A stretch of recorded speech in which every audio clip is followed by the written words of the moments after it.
pleased to welcome everyone here to the second part of a workshop that we're running on the impact of the war that Russia has been waging against Ukraine over the last, for now in its fifth year. It actually dates back earlier to February, March of 2014 when Russia took over took over Crimea and then a few months later instigated warfare in eastern Ukraine. The that You've got Maria now if you want to. I see, Harley. Don't worry. And the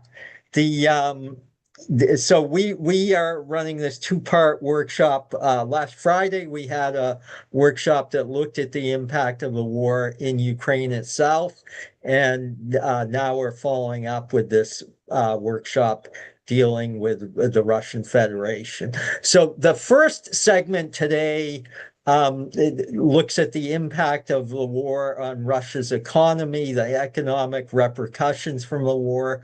There are two people here. The first will be Maria Snegovaya, who will be presenting for about 15 to 20 minutes, and then followed by Peter Rutland, speaking for about 10 minutes.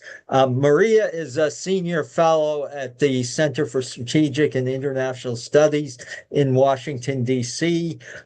She is the co-author of a very interesting recent report on the topic that she will be presenting today. She's also an adjunct professor at Georgetown University. Peter Rutland is a professor of political science at Wesleyan University. He has taught there for many years after having taught earlier at the University of Texas at Austin as a professor, and he has published widely on both the economic and political dimensions of Russia's policy and earlier of Soviet policy.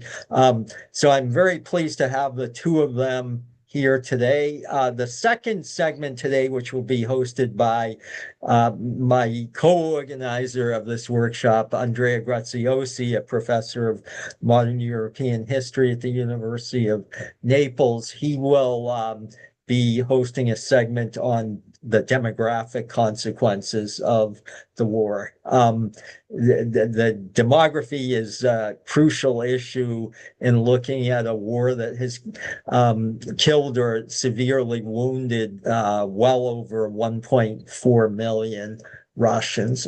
So anyway, all right, let me turn to Maria.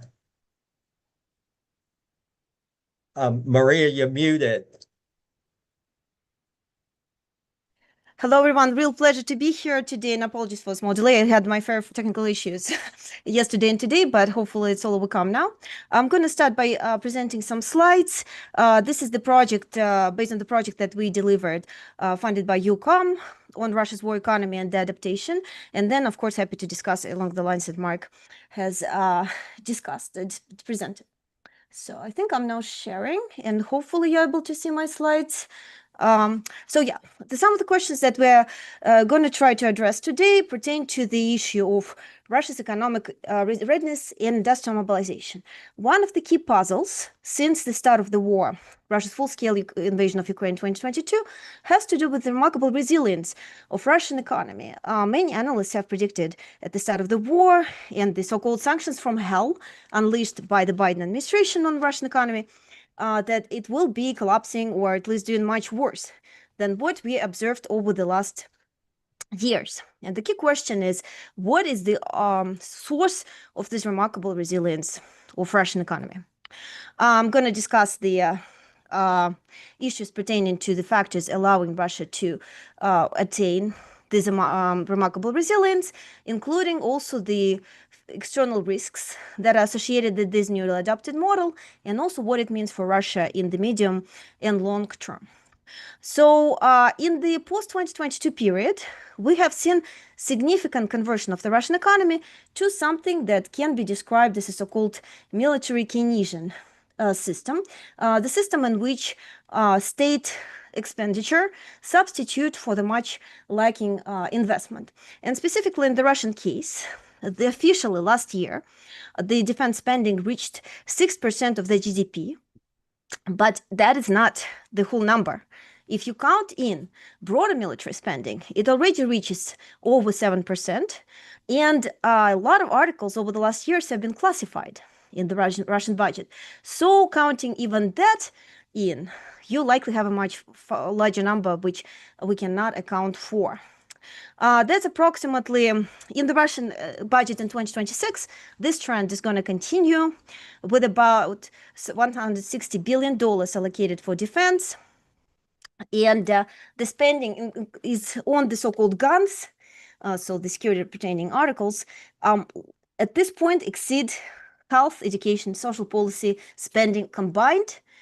Those are so far have been so far maintained at previous levels, but this year the government actually planned to cut them down. So this trend will continue even further into the future. And daily spending on the war exceeds some of the smaller regional budgets of the smaller Russian regions on a daily basis. So basically, what Russia spends on the war per day is larger than the annual budget of small Russian regions, which clearly is a significant spending. Now, this structure, this dinosaur of Russian economy following 2022 invasion, 4 years into this war, is combined of 4 major pillars, both in military expenditure and production, pretty clear already from my last slide. The so-called deathonomics, where people basically are paid to die, to go and die in the war. Diversification of the imports, and of course, specific role of China in this story.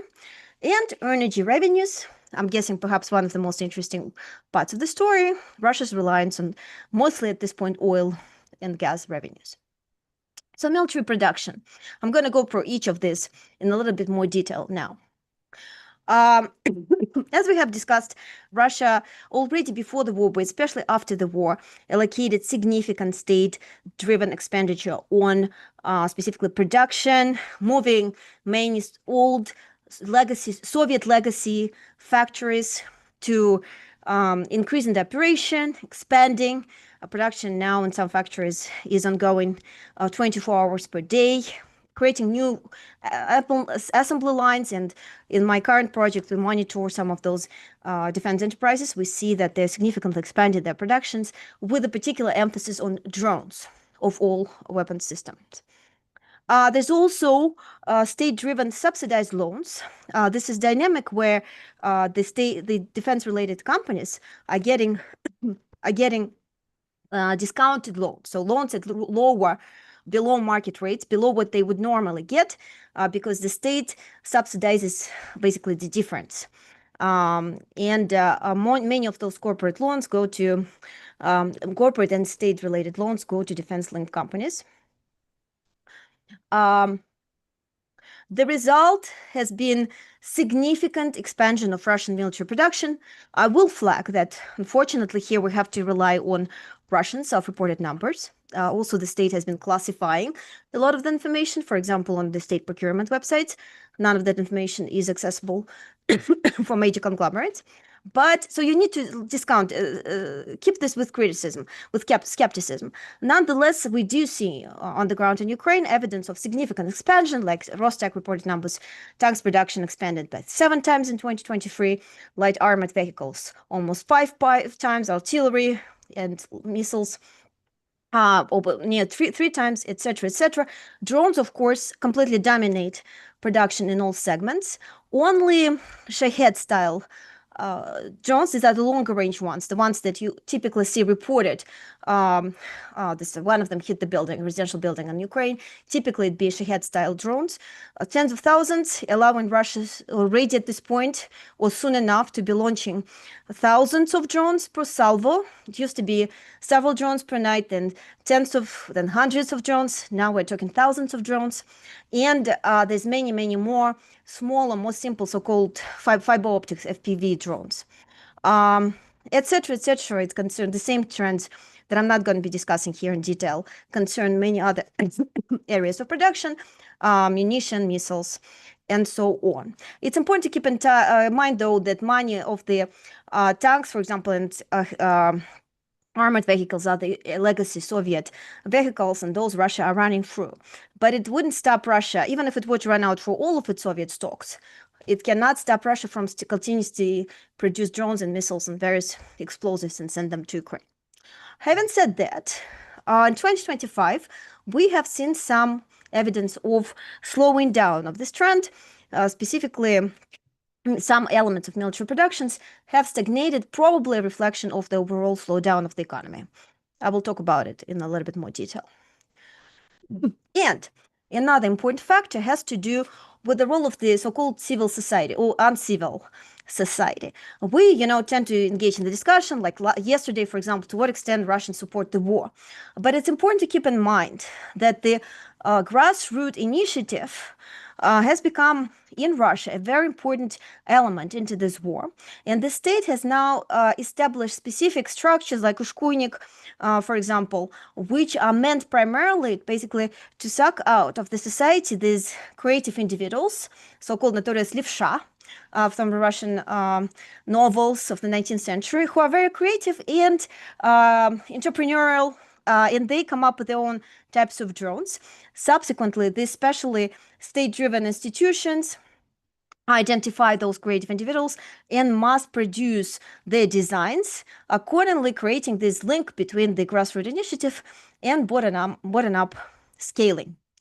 While there is still a lot of fragmentation, and we see a lot of that in Ukraine as well, we also see a lot of evidence that the state is very eager to sort of accumulate, aggregate all of that initiative under its main umbrella. But I want to flag that the civil element of the society very much factors in the whole war effort across the country. Import diversification, that's another very important element of the war. So Russia would have likely suffered much more from the sanctions if this wasn't for the role of willing executionaries, the third parties, third countries. And of course, we talk a lot about the shaping axis of upheaval. China, Iran, and North Korea playing a very important role, with China especially important for dual use and high-tech supplies. There's some evidence North Korea may be shipping munition through its territory. Technically, it's coming from North Korea, but really it's being supplied from China. There is some colloquial evidence to support that point. Iran has supplied drones. As we know, Russia now supplying them back to Iran, and all of this trend significantly exacerbated, as you can see on this trend. In fall 2022, this graph demonstrates it, after Russia realized that this is going to be a long war. China, Hong Kong really driving the whole trend, primarily in dual use elements, meaning that they do not openly violate sanctions. North Korea does not care, Iran do not care, they openly violate sanctions by supplying weapons to Russia. The interesting pattern that we discovered in our earlier paper at CSIS, that Xi meeting with Putin tend to be associated with subsequent increases in supply. So when Russian officials, especially Putin, is meeting foreign leaders, typically it has a lot to do with subsequent increase in the much needed supplies of components and weapons to Russia. Requirement economy, that's the third element of this structure. So Russia originally tried to fight the war with a traditional mobilization effort. You may all remember partial mobilization, which called in about 300,000 soldiers. But that's also one major event that dropped Putin's approval by almost 10 percentage points. Not a single other event in this war has done more to decrease Putin's approval than this particular policy. Plus, it's been discovered that the Russian army simply does not have enough infrastructure to digest so many soldiers at once. So subsequently, as you know, Russia shifted to a far more efficient system of so-called mercenary army, unseen in Russian history since about 17th century, where it just really puts the label, puts the tag on a person's life. And unfortunately, there's a lot of people in Russia who are willing to deliver, to comply with this system, with over 1 million of new personnel recruited since 2022 through this structure. There's significant fiscal commitment. So the recruitment alone, this pure one-time sign-on bonus already is 0.4% of the GDP of Russia, as by as analysts, for example, by Russia platform. On top of that, and on top of being paid a lot of money on the first once a person signs up to go to the war, which ranges from 8 to 30, equivalent from 8 to $30,000, depending on the region. On top of that, there's additional benefits, bonuses, additional compensation that's paid later, which further expands the total cost of this army from 1.4 to 1.6% of GDP. Nonetheless, as we know, 4 years into the war, the model has proved very sustainable and workable, at least to date. Fourth element. So army was the third. The fourth element is, of course, the energy. Russia has rerouted a lot of this energy shipment through the sea, called shadow fleet, which now constitutes, from by various estimates, from 55 to 70% of the total seaborne oil trade. Much of that now goes to China, India, or through China and India from Russia. And that's certainly one of the major elements of Russian sustainability, especially after 2022. The oil prices have been quite high, allowing the budget accordingly to fund this model, even if the state is also clearly making an effort to diversify away from energy revenues alone. And now the share of this revenues have been dropping in the budget from 50% before the war started to down to about 25-30% now. Sanctions have been influential. I would not agree with the argument often made that sanctions do not matter. They do. They do definitely increase the transaction cost for Russia in the amount of half a point of GDP, or maybe more, depending on various estimates. They also cut down the revenues that Russia gets because of the cap, the discount of the Urals oil that Russia sells its price. And actually, Rosneft Lukoil sanctions that Trump administration introduced in the fall actually did also convert in decrease of Russian revenues. But unfortunately, now because of the war in Iran, the dynamic may have shifted. Now, this has been the situation more or less sustainable for Russia for the first 3 years. Last year was the first time when we finally saw all of these negative trends, the downwards pressures on the Russian economy starting to manifest in increasingly pushing the Kremlin to make some trade-offs. Specifically, the labor famine has become even more pronounced. Over 70% of Russian companies, based on one of the central bank surveys, show lack necessary number of the employees. Inflation very high, which is inevitable almost given the Keynesian nature of the economy, the fact that much of the growth has been driven by the state-driven expenditure. Budget deficit has been growing, and I'll talk a little bit more about it. It's comparable to the Western numbers, but the Russian economy is functioning in a very artificial constraints. So deficit may actually bite, even if it's not as large as you necessarily see in countries like the United States. And late last year, we have seen the growth starting to slow down. I will flag that Russian civilian economy already has been stagnating or declining since mid-2024. So Russia de facto now operates this dual economy, so to speak. There is this state-driven weapons-related, defense-related sector, massive, cumbersome, growing.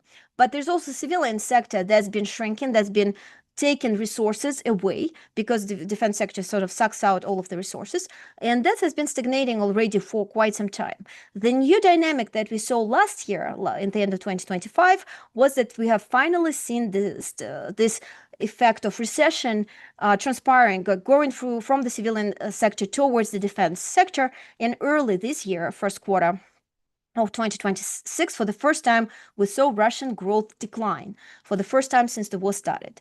Before it was growing at the 4% per year. So a lot of analysts started talking about the incipient stagflation, the stagnating or declining growth with inflation. This was accompanied by accumulating problems such as exhaustion of the rainy funds that Russia used to fund the war, increase in corporate debt, and some analysts are flagging that this debt is bad debt because state guarantees this debts issued to defense companies, but this is actually pretty bad debt, right? These are not very good companies in terms of this fiscal sustainability. China is a huge weakness that essentially literally much of Russia's sustainability is because Russia supplies a lot of goods, but China is an unknown variable here. It may stop doing it. And while Russia has shifted away from dollar-nominated trade into yuans, there's actually significant shortages of yuan that also limit a lot of transactions. And yuan, of course, is far from being a fully convertible currency. The strong ruble, because of the growing oil prices, weakened the exporters, and altogether that combined in a significant number of pressures. Oil prices shielded Russia until 2025, but there were accumulating number of cumulative factors that, including sanctions that I already mentioned, and Ukraine's strikes on Russian refineries that still continue, that have been putting downwards pressure on Russian economy, which altogether did create a lot of negative trends. So at the end of last year, early this year, a lot of analysts have been saying that, okay, this sugar high that Russian economy experienced early in the war is over. But the Iran war came into the picture, and now we see that Russian economy is improved somewhat. The Kremlin has delayed the much needed revision of the expenses because the oil prices now are high, and they're going to be probably continue to be relatively high until the end of the year, given the Kremlin a little bit of the leeway. However, as you can see from the below estimates, still at the projected budget deficit at 3-4% of GDP, they're probably not going to be a salvation for the Russian economy, and that means that Russia still needs more money to be taken from somewhere. It means more inflation, higher taxes, and more. Nonetheless, altogether, we see that while the economy keeps showing negative trends, this is far from a catastrophic scenario. Russia still has multiple resources to borrow from. It still has a lot of money left in the economy. The state needs to come up with more creative ways to pull it out from the economy, but the resources are there to unfortunately sustain this war, at least in the foreseeable future, several years. At least they're far from creating catastrophic dynamic, even if it all comes at the expense of the long-term development. Altogether, we are more likely to see in the foreseeable future the so-called Iran-style scenario, where all the trends are negative, the growth is low, there's no modernization, there's so-called reverse import substitution, right, where you keep getting worse quality import goods at high prices. But again, this is not the collapse in the economy anywhere in the near term, and there's significant repressive apparatus in the society and pathetic enough society to sustain this situation. And unfortunately for Ukraine, that means that the war is somewhat sustainable for Russia. We've seen some negative signs, but the Iran war gave it a much needed break for now.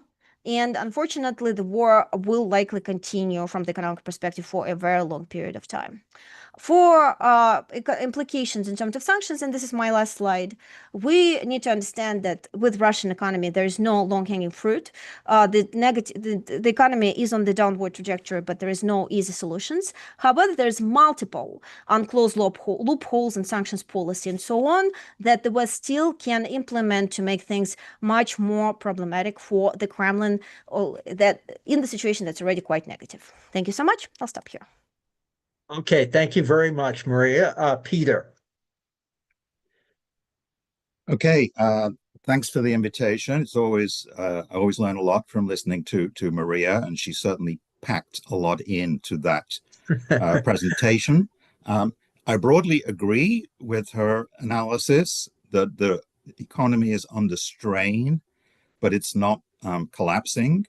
I think I would be slightly more negative about the economic performance, and I'll try and sketch out some reasons for that. First of all, on the Vladislav Inozemtsov concept of deathonomics, it really is amazing the way that Russia's embraced this monetization of the military campaigns. And what strikes me is that they've taken a model from the Western volunteer militaries, where you recruit people by paying them decent salaries. But the Western model, the American model in particular, is for small wars where there are very few casualties. And Russia's taken that economic model and applied it to a mass war with mass casualties. So this is both incredibly expensive and also morally despicable, I think. So I'll just leave it at that, and we can talk more about that in the demography section, which it relates to. On the question of the internal balance, Maria didn't mention the central bank interest rate, which of course is very controversial. Inside Russia, it peaked at 21% when inflation was about 10%, and they brought it down in 6 steps to 15%. And they're now saying inflation is down to 5%, although some analysts say it's actually higher. But if we just take the 5% versus a 15% interest rate, that's a real interest rate of 10%, which the last time I checked is the highest in the world. So that is a punitive interest rate, which is just choking off new investment. And Maria mentioned the 70% increase in corporate debt, and that high interest rate means there's a lot of defaults looming. And the government itself, with now this 3% per annum deficit, the last time I checked, the debt service in the federal spending has gone up from 4% to 14% of total federal spending. So this is, again, as Maria said, Russia's not unique in having a debt problem, the US, Italy, etc. But Russia doesn't have as developed a financial system, and also it's in the middle of a very expensive war. So I think those problems in the private sector, and also the squeezing of small businesses by the stagnation that Maria alluded to, the hiking of VAT to 22%, that's all putting huge pressure on the private sector. And so, I mean, if this is military Keynesianism, it's financing the war, but it's not boosting the economy, and it's causing inflation and the very low unemployment rate, labor shortage, slowdown in migration from Central Asia. I'm not sure how long this model is sustainable. It's not going to collapse this year, kind of thing, but I'm not sure they'll survive to the medium term. To put it that way. What came to the rescue was the Iran war, unfortunately. That the first 2 months of this year saw a very large deficit, $40 billion deficit, which was 90% of the deficit plan for the whole year, federal spending deficit. And that was in part due to the fact that oil price had gone down to $44 a barrel, right? Now the Urals blend is over $90 a barrel, and each single dollar increase in price of Russian oil brings $150 million a month extra federal revenue. So if the war is costing about $500 million a day, the Iran war increase of about $50 a barrel in oil is bringing in an extra $250 million a day. So those budget problems of the first 2 months have gone away. They were talking about an across-the-board 10% cut in civilian spending. They dropped all of those. Now they can keep civilian spending at the former level and keep the war going. And unfortunately, this oil price spike will continue until certainly at least the end of the year. And it's also kind of wiped out the discount that China and India was getting. And the Trump administration, as Maria said, has lifted many of the sanctions on Russian oil. The Europeans aren't entirely blameless. They're still spending $1 billion a month on Russian LNG and $1 billion a month on Russian pipeline gas to Hungary and Slovakia. So there's so many leaks in the sanctions that the sanctions, while having some crimping effect, are not enough to kind of force Russia to the negotiating table. And I guess the fact that Mark has reappeared on screen may mean I'm out of time. So I think you're muted, Mark. You still have 3 to 5 minutes, so go ahead. Okay, great. So my other things I was going to raise was the kind of political economy of all of this and the role of the oligarchs. And the new Forbes billionaire list just came out, and Russia has 155 billionaires. For the first time, three of them have hit the $30 billion asset value: Mordashov, Elekperov, and Potanin. And the total estimated value by Forbes of the billionaires' assets has gone up over the past year from 625 billion to close to 700 billion. So that indicates that the vast majority of the oligarchs obviously decided to stay in Russia because that's where the money is that they're making from their resource extraction, and they've been richly rewarded. They may not be as easy to access their villas on the French Riviera, but they're still accumulating wealth at an astonishing pace. And there was this meeting where Putin met business people at RSPP on 25th of March and kind of asked them for donations. And Karimov offered to pay an extra 100 million.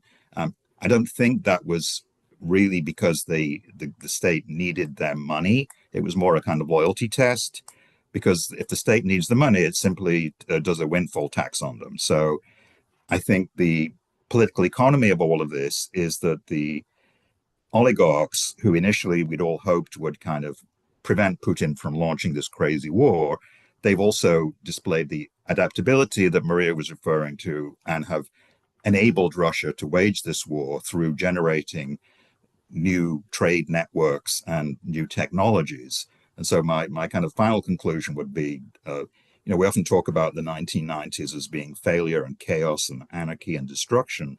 And the democracy that came out of the 1990s, I think, was a failure. But the capitalism that came out of the 1990s has been very successful. I think it must be said. Unfortunately, the benefits of capitalism have been hijacked by the security state and have been used to prosecute this war.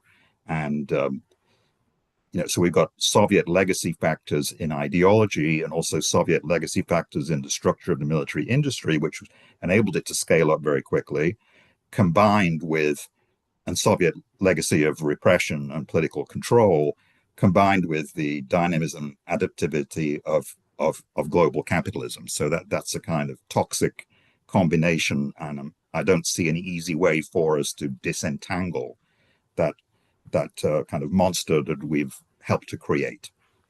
Thank you. Okay, thank you, Peter. Let me turn back to Maria if you have anything you want to respond to, please. Excellent comments. Thank you very much, Peter. I did not mention the CBR rate. You're absolutely right. It was an important miss. It was on the slide. I will flag to a couple of extra points. So the reason with the corporate debt, all the reasons that you flagged, and also the fact that Russia is fully cut off of the foreign capital markets, that it cannot really borrow like elsewhere. And hence, if the company is in trouble, really on the state is to the rescue. China so far has not been really eager to help. FDI has remained really low. So China is happy to sell the products for expanded prices, but not really happy to invest. So in that sense, potentially this can blow up, and Craig Kennedy is on record to be predicting this trends. Having said that, we did interview a bunch of economists like Alexander Prokopenko and others. They are saying that the situation is negative, but it's not catastrophic, and it's most likely the state will save them if things skyrocket, but it will be worse for private businesses, and some businesses will have to go. For the big oligarchs issue, absolutely, I had the slide actually about winners and losers, but we didn't have time for that. I will flag that there's also a huge wave of renationalization, though, going on. So as a Russian oligarch, you're faced with this interesting conundrum where, on the one hand, you're making a lot of money. On the other hand, you may be eaten by an even bigger fish any moment, and the renationalization rate is unlike anything we've seen before. Andrei Yakovlev has done a lot of interesting work in that regard. On the market, and this is an absolutely crucial point, thank you very much, Peter, for flagging it, Russia is extremely successful integrating scaling that old, like massive scale, right? That's provided by the legacy Soviet enterprises with this low level initiative, competitive market incentives. And this actually is applicable to literally any single element in which it fights its war. The enterprise, the state enterprises integrate this initiative, or more active creative companies like Zala IRA. That's very cool. Like it's the front line of creating drones. The army clearly works the same way. The sanctions circumvention works the same way, where we cannot catch them because they're extremely good at using cryptocurrency, all these shadow links and whatnot. And this is something to think in broader strokes, to what extent, the regional goals, liberal international goals, to bring Russia and China into our like liberal international order, and that makes them stakeholders, and they won't want to violate our rules. In fact, today it makes them use these rules against us, and us being unable to do anything about it. So that is a big question to think about. Okay. Let me, because there are no questions yet from the audience, I'm going to raise a couple of questions myself, but let me turn back to Peter if you have any response. No, I'm fine. I think Harley has a question.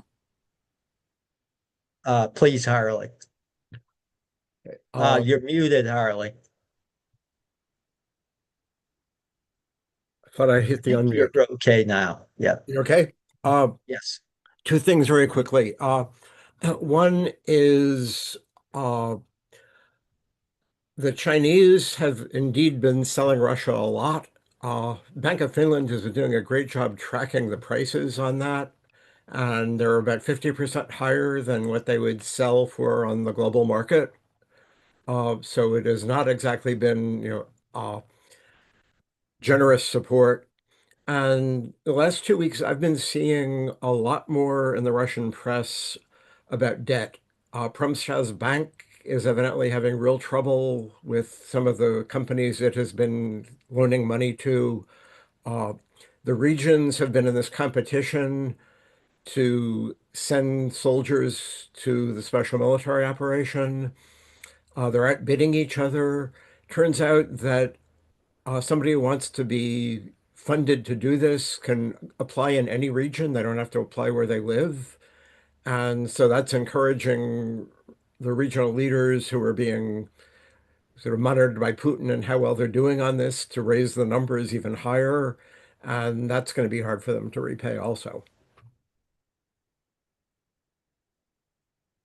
Maria, That is all great points. Promsvaz Bank is a very interesting animal that funds much of this war. I think I need to look more into that. And thank you so much for heads up. On the Iran war, one point I actually wanted to respond to Peter's comment. Indeed, it is and I mentioned that too, help is a help. And we see in the actions of the Kremlin itself, they planned revising the expenses down, non-military expenses. They postponed it after the war in Iran started, and they also plan to reconsider the budget rule for that same purpose. Again, they postponed it. They think they're going to manage now. However, most analysts agree, and like literally we talked to a bunch of them, that this is not a long-term solution. If you look even at what is in the perfect world, what Russia is going to get from the war, which is not a given, right? Because there's all these other pressures, unknown sanctions and whatnot, how long the war in Iran will last, what the price is going to be. We'll flag that. Interesting, markets do not anticipate major disruption of the war in Iran, and they still anticipate the excessive oil on the market. So they don't expect the deficit of oil will last. But even if it was the really perfect situation for the Kremlin, like it is right now, even in that case, they don't fully close the deficit gap. And even in that case, they still need to keep increasing the taxes. They need to keep looking for solutions. Again, not that they are unable to find any, but the trade-offs are very much there already, even if they would have been even stronger if it wasn't for the war. okay, there are a couple of questions that have come in. Let me, I'm not sure about the second question, but the first one, which is for Peter, which is, what do you mean by capitalism of the 1990s was very successful? You made the comment at the end of your remarks, Peter, and is it acceptable to dissect? I'm not sure this last part of it, to dissect the regime and the oligarchs. But in any case, what did you mean by that phrase that the capitalism of the 1990s was very successful? Uh, well, I've made this argument in some of my own writing, looking back at the neoliberalism, which many people in the West see kind of failed in Russia, but I try to explain in a 2013 article why you can argue it was successful. It created very quickly from nothing a market economy with price signals and open entry, and up to 50% of Russian GDP is traded globally. So it integrated into the global economy very quickly, imported global price signals, and generated doubling, tripling of Russian living standards in 25 years. So I think that by any criterion, I think that's a capitalist success. Of course, it produced inequality, it produced corruption, and the economy started to stagnate after 2008, and especially after 2014 or so. So some of these problems of stagnation that Maria was alluding to were showing up even before the war, kind of thing. And it remains, I think, an open question in my own mind whether the war has kind of solved those stagnation problems or worsened. Well, I think it's worsened them. I think I would say the war has kind of worsened the stagnation problem economically, but politically, it's shifted the focus of the public's attention to national security issues. So, still, I think, following up on yesterday's conversation, I don't expect a kind of popular uprising against the war. I think the Putin model is robust to prevent that from happening, but we are seeing this economic stagnation translating through into anxiety about the economic future. It shows up in hostility to the shutdown of the internet that's been happening over the past month or so. So I think there are some rumblings of public discontent, but I don't think public discontent is going to bring the regime down, but it's putting pressure on the regime. What will cause regime change is faction fighting within the elite once Putin leaves power.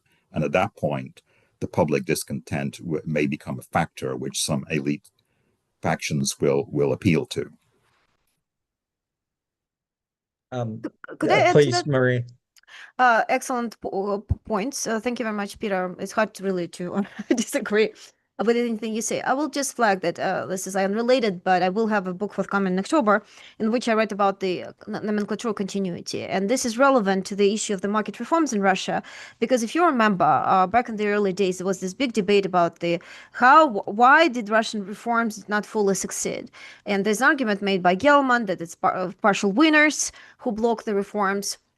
There's an argument by Fisher that it's actually leftover all the elites, so losers potentially who block elites. So what I see is that the partial nature of the reforms, that they never fully like transparency and rules of the game embraced, have a lot to do with actually merging those two arguments. The partial winners were the nomenclature elites, often in the early Russian oligarchy, and today they all associated to this all Soviet political circles that allow them enough capital to really hold on to major assets, for example, during the privatization, get enough political capital to start and economic capital to start their own business and whatnot early on. And so indeed, after they benefited from their early reforms, there were incentives there to block the entry for possible competitors. So in a lot of ways, I think the elite's continuity and the war that followed because of their old thinking, the legacy, so imperial legacy affected thinking, and the imperfections in the market economy are actually quite interconnected, because it has to do with the nature of the Russian political elites. Many of them are holdovers from the old Soviet system, and that actually explains these patterns. Having said that, again, I think economy, while it's not the sufficient condition for a change in Russia, decline and economic crisis is absolutely a necessary condition. All in the past, take the First World War, take Afghanistan, you see Russia's economic downturns being associated to some turmoil. It's just that we are nowhere near yet that situation that will really create some political turmoil in Russia. You see even early signs of that, but it will take much longer, just as Peter flagged, for that to really convert into political change, and probably will require Putin disappearing from the political stage. But it's absolutely a must for the economy to go down for any political change to take place in Russia. Let me turn to Henry Hale, who spoke yesterday, but is welcome to chime in now.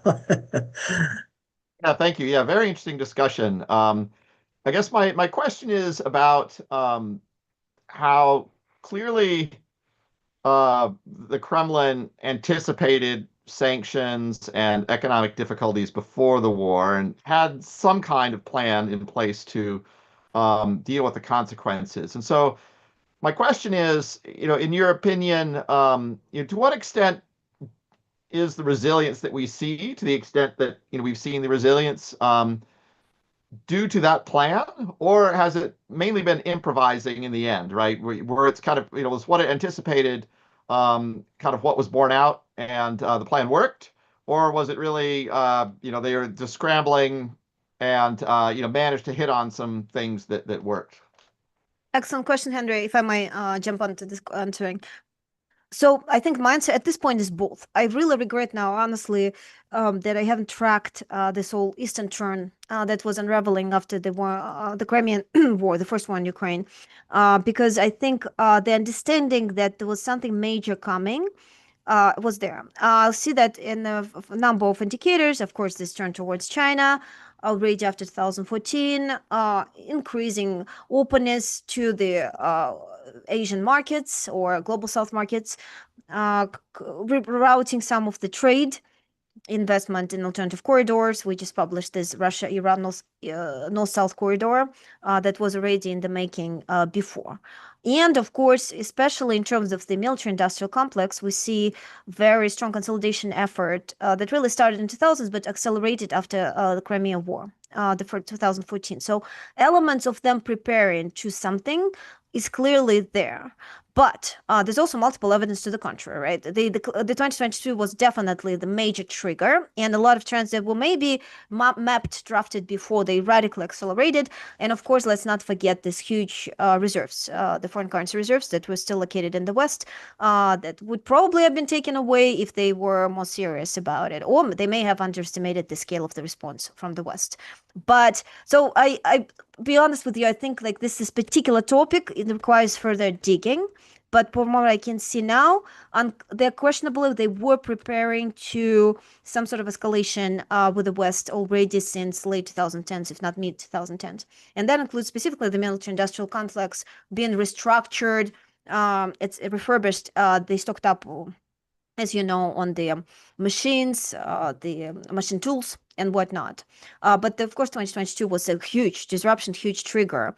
Many analysts also say that the economic, and for that reason and many others, the economic trend on which Russia is on is unlikely to change in the foreseeable future, even if the sanctions were lifted. It's just the disruption was so fundamental that we're unlikely to see it going back anytime soon. And that has to do primarily with 2022. And of course, they're highly creative, opportunistic, all of that definitely is true. And the macroeconomic team is still, unfortunately, evil and brilliant. I would add that they had prepared in some respects, such as cutting down on natural gas deliveries to Europe, bringing down the relative reserves in the summer of 2021 already. And they also were looking forward to the opening of the Nord Stream pipeline in September 21. So they thought that the gas lever was their trump card, and that would coerce Europe into not acting aggressively in the event of an invasion of Ukraine. And they were wrong about that. The Europeans, in contrast to the Russians, who did not really prepare well for the sanctions, the Europeans prepared amazingly well. And within literally hours of the invasion of Ukraine, they were hitting Russia with massive sanctions, the seizure reserves, the unplugging from SWIFT, the demanding the return of all the aircraft, those were things that Russia simply did not see coming. And then, as Henry alluded to, the spontaneous, rapid, all hands on deck reaction. That's what we saw in the first couple of weeks of the sanctions, when they scrambled, ultimately kind of successfully, to adapt to those tremendous shocks. And then long term, the adaptation continued. I find it surprising that Russia didn't do more to try to prepare for the imposition of sanctions, given that there had already been sanctions going back over 15 years to the Magnitsky list. And then after the 2014 annexation of Crimea and the like, again, these weren't severe sanctions, but they were an indication that if there were a much larger invasion of Ukraine, that something was going to happen. Yet, there were a lot of assets left overseas that could be seized and the like, and I found that quite surprising, both on the part of the government, but also on the part of some of the oligarchs who were mentioned. Yeah, but they only gave their soldiers two weeks of rations, so they thought the whole thing would be over, and the Europeans wouldn't notice. And bear in mind also that they thought Biden was very weak and ineffective, and Angela Merkel had stepped down, and Olaf Scholz had just come to power in Germany. So I think they made a political calculation that the West would be paralyzed. It's a broader question, right, of the lapse in the political thinking, and why did they misread what was going to happen so badly, which is a fascinating question. But I think it's like cannot be separated into economic or political. It's like mixed, or military. It's mixed together. There certainly do seem to have been steps taken to prepare the economy, and that's where, even though I agree, Peter, that the assumption was that the war would be over in a few weeks, that Ukraine would just fall, or at least there was wishful thinking to that effect. There does seem to have been considerable preparation, at least on the part of the central bank and other key economic ministries, to prepare Russia. But then in the end, there was just this kind of failure to prepare for the types of sanctions that were actually imposed. Even to this day, I mean, there have still been things left vulnerable.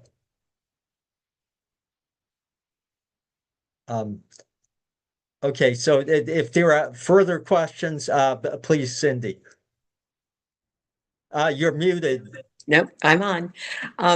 I just wanted to very quickly add that one other viewpoint one could take about this flat-footedness in the face of impending sanctions may also help us understand the quality of consultation Putin had available to him as he was preparing for Ukraine.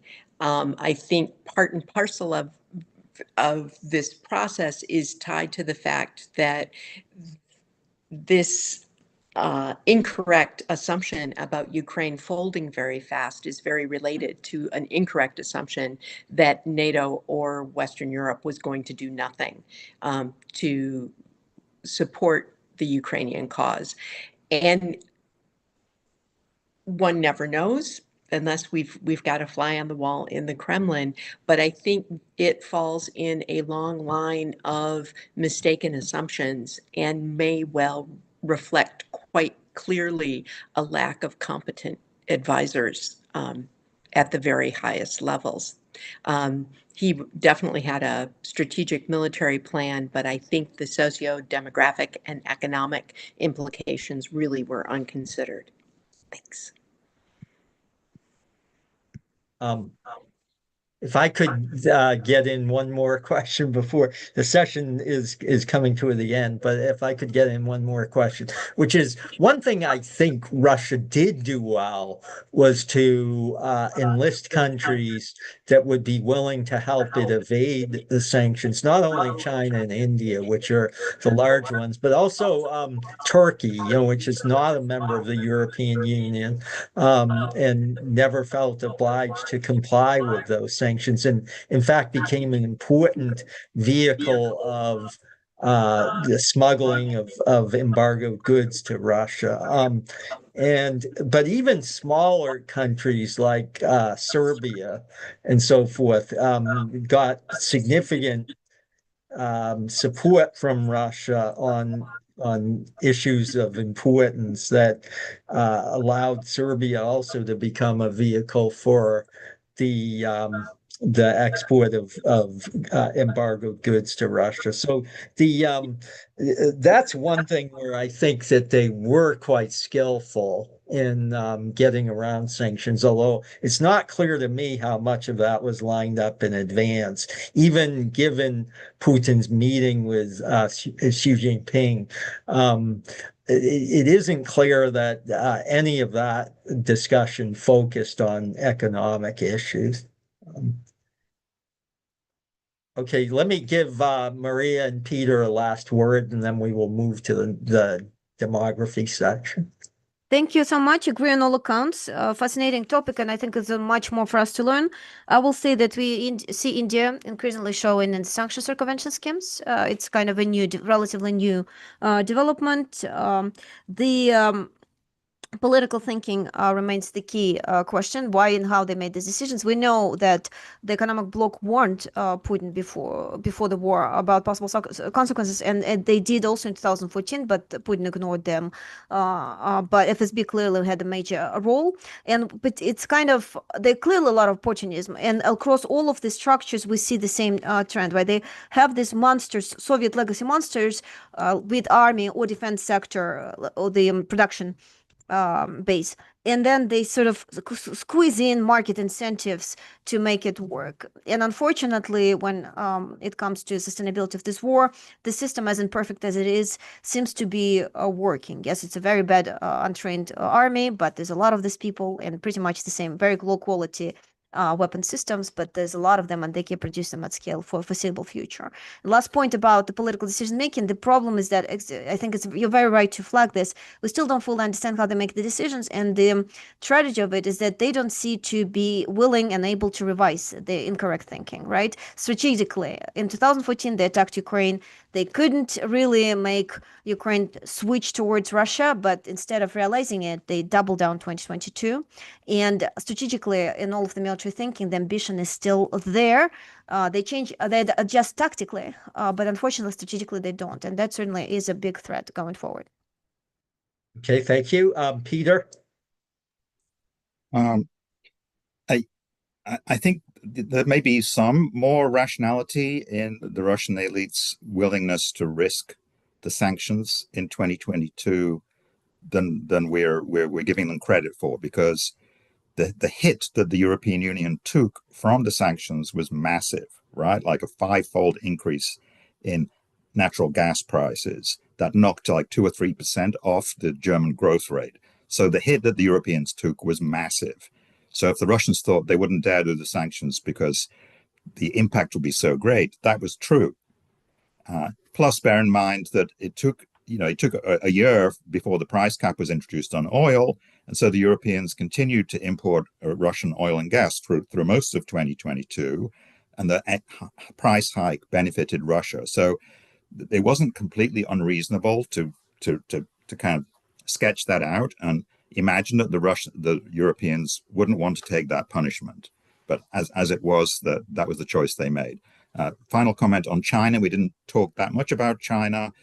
China is a key player in keeping the Russian economy going, but I'm not sure how happy the Chinese are with this endless war. And they seem reluctant to kind of bail out Russia, to invest in Russia. They're not getting the assets they want from Russia, it seems. So in the long term, I see the Russia-China relationship as being a vulnerability, one of these external vulnerabilities that Maria was talking about. Yeah, there's a question that came in on that very topic, Peter. We'll come back to it in the discussion at the end, the half-hour wrap-up discussion at the end. But it's time for us to move. Now, Andrea will host the demography section. So please, Andrea. Yes. So now we have the demography session, which I think is of extreme interest. We all know that demography has become was always, but has become clearly fundamental issue, not just in Russia or Ukraine or because of the war, but all over. It's one of the most fundamental problem of our times. And I'm very happy that two persons like Harley Balzer and Cynthia Buckley accepted to discuss demography for the Russian cases. We had Natalia Levchuk, Alia Volovina for the Ukrainian case. That was extremely interesting. Of course, I will just say two words.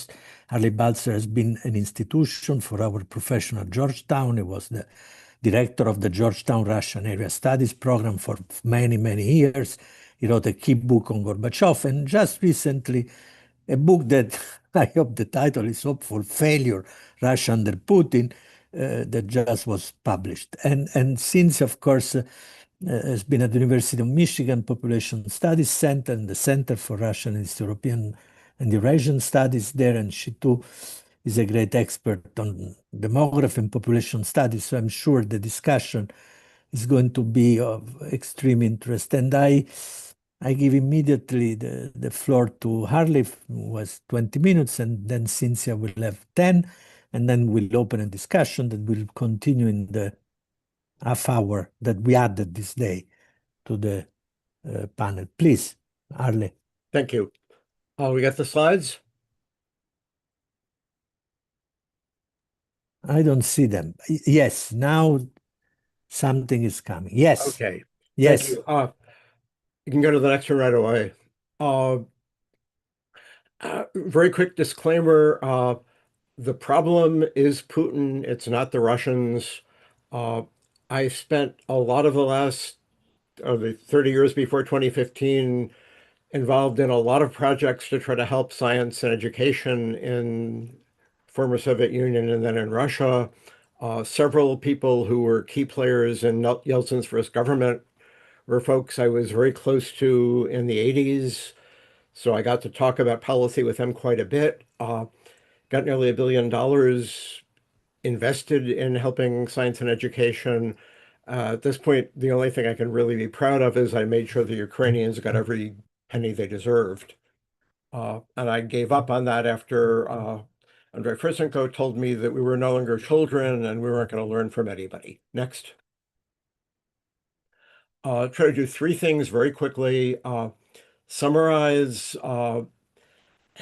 what's going on in the former Soviet Union and global population policy, Putin's heavily hyped but really flawed approach, and the impact of the wars and especially the last dozen years. Next. Russia, Ukraine, like much of the world, are facing population decline. For both of them, the post-Soviet system has had special challenges. Echo of World War II, echo of famine, Soviet lifestyle stress, medical system.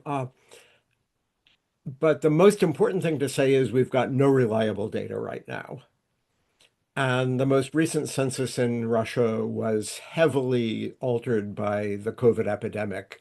So we're all working with really flawed data, but we use what we've got. Next.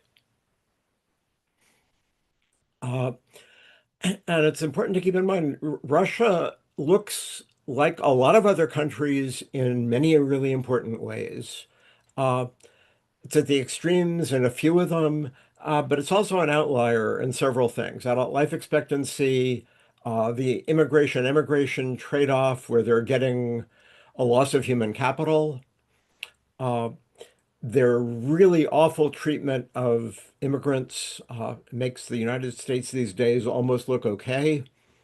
The growing impact of the wars, military conflict, and a very unusual level of male and female infertility. And of course, they had the worst vaccine COVID problem of any wealthy country, lost about an extra million people. Next. The demography challenges for Russia, some of them are like everybody else's. Russia's birth rate, total fertility rate, births per woman is not unusual. birth rates declined during war almost everywhere. Adult death rates, the morbidity rate, the illnesses among the living population, and life expectancy, especially for males, are places where they are very different from the rest of the most of the rest of the world. The exogenous factors, as opposed to the natural birth death, immigration, emigration, brain drain. Russia, again, is a little bit of an exception. Wealthy countries don't usually lose highly educated people at the level Russia has been losing them. And so the issue for Russia is both the quantity of the population and the quality. Go on. Next. Natural population decline. Again, Russia is not the worst case in the world. They were at a near all-time high of the total fertility rate, that's births per woman. Demographers usually figure you need 2.1 per woman to make up for adult life losses or child deaths. Russia might need 2.2 because of the high adult mortality rate. They got up to 1.78 by 1991, fell back in the 2000s. By 2015, they were back to 1.78. There's a big argument. Putin introduced the maternity capital program in 2006. He claims that was responsible. We also have the data on the number of women in the primary childbearing ages, and that went way up, and that may have been more important. As the number of women fell off after 2015, the rate went down. Russian official statistics kept publishing higher numbers. The numbers in red on the right show you the real numbers that we get from people who work for statistical services and willing to share the real data. There's a national program for demography, supposed to get to 1.6 per woman by 2030, 1.8 per woman by 2035. At those rates, Russia would lose about 25% of the population every generation. They're not as bad as South Korea, but that's not saying much. Next. Part of the problem is the mixed message. This is a recruitment office for the special military operation that also has an ad for the maternity capital program that the government was running to encourage higher birth rates. Next. This weekly scorecard that was put together by Russian media shows you just how crazy the numbers are. Total population for one week went down by almost 12,000. Yet if you add up the births per day, deaths per day, immigration, the number is a lot less awful, but it's still bad. But you could put the loss somewhere between 600,000 and 328,000 per year for the last several years. Next. Bottom line, the UN population for 2100 would put Russia at somewhere between a 25 to 50% loss. So the current 146 million would be in the range of 74 million to 112 million. I would guess that the war means that the lower number is the most likely. And the only solution is going to be greater diversity in the population. That's hard everywhere. It's increasingly difficult for Russia. Next. This is a comparison of the Russia and US population pyramids. And what's fascinating about it is the US looks like a fairly normal, the birth rate's going down, but the adult population stays relatively stable. Russia has got these gaps. Started with World War II, second echo of World War II. What you're seeing is also, the 1990s, which was a serious decline in birth rates. fertility rates, plus the problems inherited from the previous generations. And what is astounding is the numbers at the bottom, where, in the last decade, Russians have not been reproducing, and that has a lot to do with the war. Next. But again, Russia's problem is not low birth rates. It's not that much of an outlier, even though it needs the population. It is life expectancy. They resist best practices for a whole slew of diseases. They have massive losses due to alcohol, cardiovascular disease, accidents. Domestic violence was decriminalized, and they're losing a lot of people that way. The health program for a while and higher incomes as the economy improved did produce some improvement in the fertility rate and the birth rate. That's pretty much ended. There's no really reliable data on the war. Ukraine and our Department of Defense say it's over 2 million. Nobody really knows. And when Russia claimed that life expectancy improved because older Russians died from COVID, they undermined their data, claiming they didn't have the death rate that we know they had. Next. Quick look, comparative life expectancy. Top is bluer and greener, US and Russia. Russia's about at the world average, but that includes an awful lot of countries with very low income levels. And Russia hit the high income range a couple of years ago. Next. Okay, the real problem for Russia, in addition to male mortality, adult mortality, is their immigration trade-off. People who are leaving are mostly young, under 30, highly skilled. The Russian problem is the skill levels as well as the number levels. They don't look like a developed country in the people who are emigrating. There was some balance in the 90s. Now it's a lot more dire. After February 2014, most of the people coming to Russia were from the former Soviet Union. After the invasion of Ukraine, it was down to just 5 countries in Central Asia. The Russians responded by trying to force a lot of them to go to the front lines, sometimes in flip-flops, to fight in Ukraine. By 2023, half of the people coming to Russia to work were from Tajikistan. After the Crocus Hall attack, that began to cut back. And Russia started recruiting workers from multiple countries, probably as many as 50. And we've had horror stories from India, from Bangladesh, from Nepal, even from Syria, and now we're getting them from Africa, where the Russians bring people supposedly to go to work. And once they get to Russia, they are immediately deprived of their passport and sent to the front lines. They have also had mercenaries from Cuba, Syria, and North Korea. And there's a big argument going on between the Minister of Internal Affairs and the military over whether they should be bringing in Afghans to fight. Next. Baslykin runs the investigative committee. What he says about immigration sounds disturbingly like some American presidents we can think of. Next. Next. This is the more kindly version of handing out summonses for people who are working in kitchens and other industries. Next.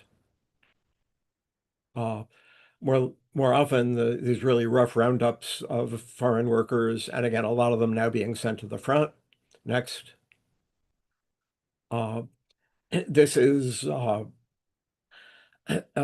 they were selling Afghan bread baked in tandoor ovens, and these people were lining up to buy it. And the investigative committee was checking up on them and trying to use face recognition to get the ones they want to send home. Next. And there's an official government ban on the sacrificing sheep in public places. Next. Putin has come out with all kinds of comments about what they're going to do to solve the problem. He occasionally talks about more immigration. He also talks about robots. Next. If you ask whether the Russians or the Chinese are going to use robots, Putin's reaction does not seem promising. Next.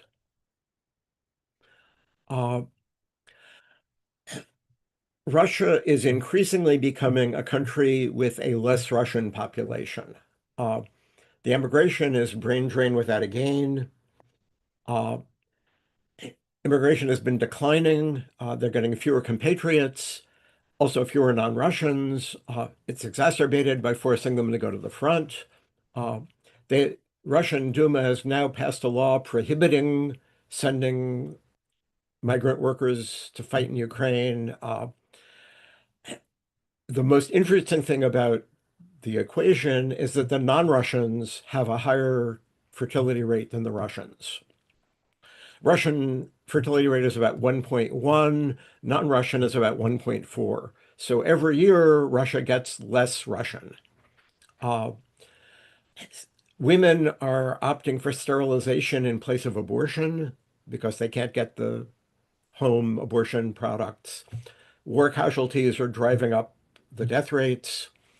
And the unfunded mandates at schools, hospitals, and for infrastructure is producing a new exodus of Russians. Next. In 2026, there are more Russians leaving than 2025. Inozemtsov added up a whole bunch of data on this and demonstrated it.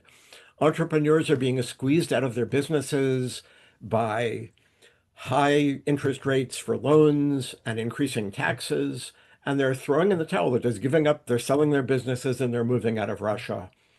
And the latest problem is for higher education. Students who are not doing well academically or who are skipping classes are being deprived of their fellowships, and they're being replaced increasingly by returning veterans who clearly don't have the background education for university programs. Next. This was September 2022 when people were racing across the border with their children in the first mobilization. Next. Somebody did a Google search on people looking for information about how to leave Russia. The blue line is the simply leave Russia.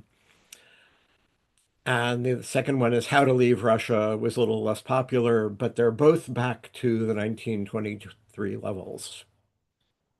So the interest is getting away again, is growing. Next. The one growth industry is cemetery monuments for the people who are being killed in the war. Next. Dmitry Belousov, the brother of the defense minister, runs their Center for Macroeconomic Analysis and Short-Term Economic Forecasting. They actually put out a report suggesting that Russia should do more of what Europe is doing to try to encourage a higher birth rate. Since it was written, they're telling young girls anybody telling a young woman not to have a large family is guilty of extremism. Higher education admissions for veterans taking priority. Police are allowed to arrest suspicious migrants and export them within 24 hours. And anybody who gets a citizenship for fighting in Ukraine is immediately put on the list for draft in order to get their passport so they could be sent back to Ukraine. Next. Personnel shortages everywhere. It's getting worse and worse. You can see, for the scientists, 3%, 19%, now over 30%. Blue collar workers, unemployment is now below 2%, but in 2026, there are now reports that a lot of businesses are going back to the policies of 2022-23, where they are hiring people only part-time, despite the labor shortage, because they don't want to pay the full salaries. And that gives them the option of changing that later. Teachers have become food delivery personnel. Uh, Ministry of Internal Affairs is losing officers because they can make a lot more money if they go fight in Ukraine. The regionals are fighting for bonuses to get people so the regional governors can get credit for it. And they cut back on the bonuses at the end of 2025. They're increasing it this year, and it is incurring debt in many regions. Next. So policy changes, they're continuing expanding maternity capital. They're adding some new incentives, but they're also adding coercion. They're not coming up with a comprehensive program. Extremism is what they're saying to people who encourage children not to have children at a young age. Pregnancies are starting earlier. Fines for terminating pregnancies. New social standards where businesses will be judged on the number of their employees who have multiple children in their family. A lot of pressure on state employees, and students are increasingly being replaced by veterans in higher education. Next. Real political fight going on over this. Matvienko is encouraging financial incentives, but also moral values, encouraging women to have birth earlier. Galikova, deputy prime minister, is encouraging women to have their first child at age 18. Other people are saying start at 15. Volodin, the Speaker of the Duma, is actually opposed to this. He's saying it's going to encourage more abortions and more immigration. So it's not a complete one-way street on the politics, but it's getting ugly. Next. Meanwhile, Putin's Age of Heroes, veterans are getting all kinds of preferences. They can run for office, appointed to regional government positions, other government jobs, priority admission to higher education. Although most of them don't have the background for it, it ignores a growing surge in violent crime. The Ministry of Internal Affairs has issued some reports saying that internal security is being undermined by international security policy. Next. Harry, sorry, you still have 2-3 minutes, so that because we are already, Okay, 23. we're almost done here. Okay, fine. And basically the war is coming home. Prigozhin's program freed a lot of criminals who have gone back to their criminal activity the minute they get home, when they get home. And the original group could only had to serve for 6 months. That's been changed. Recruits are mostly from rural non-Russian regions. Unemployment is a serious problem, and salaries back there are bad. When they come back, they can't get a job that'll match their pay and bonuses. Although a lot of that money is being stolen by commanders, and you pay bribes to meet them to avoid being sent to the meat grinder attacks. Next.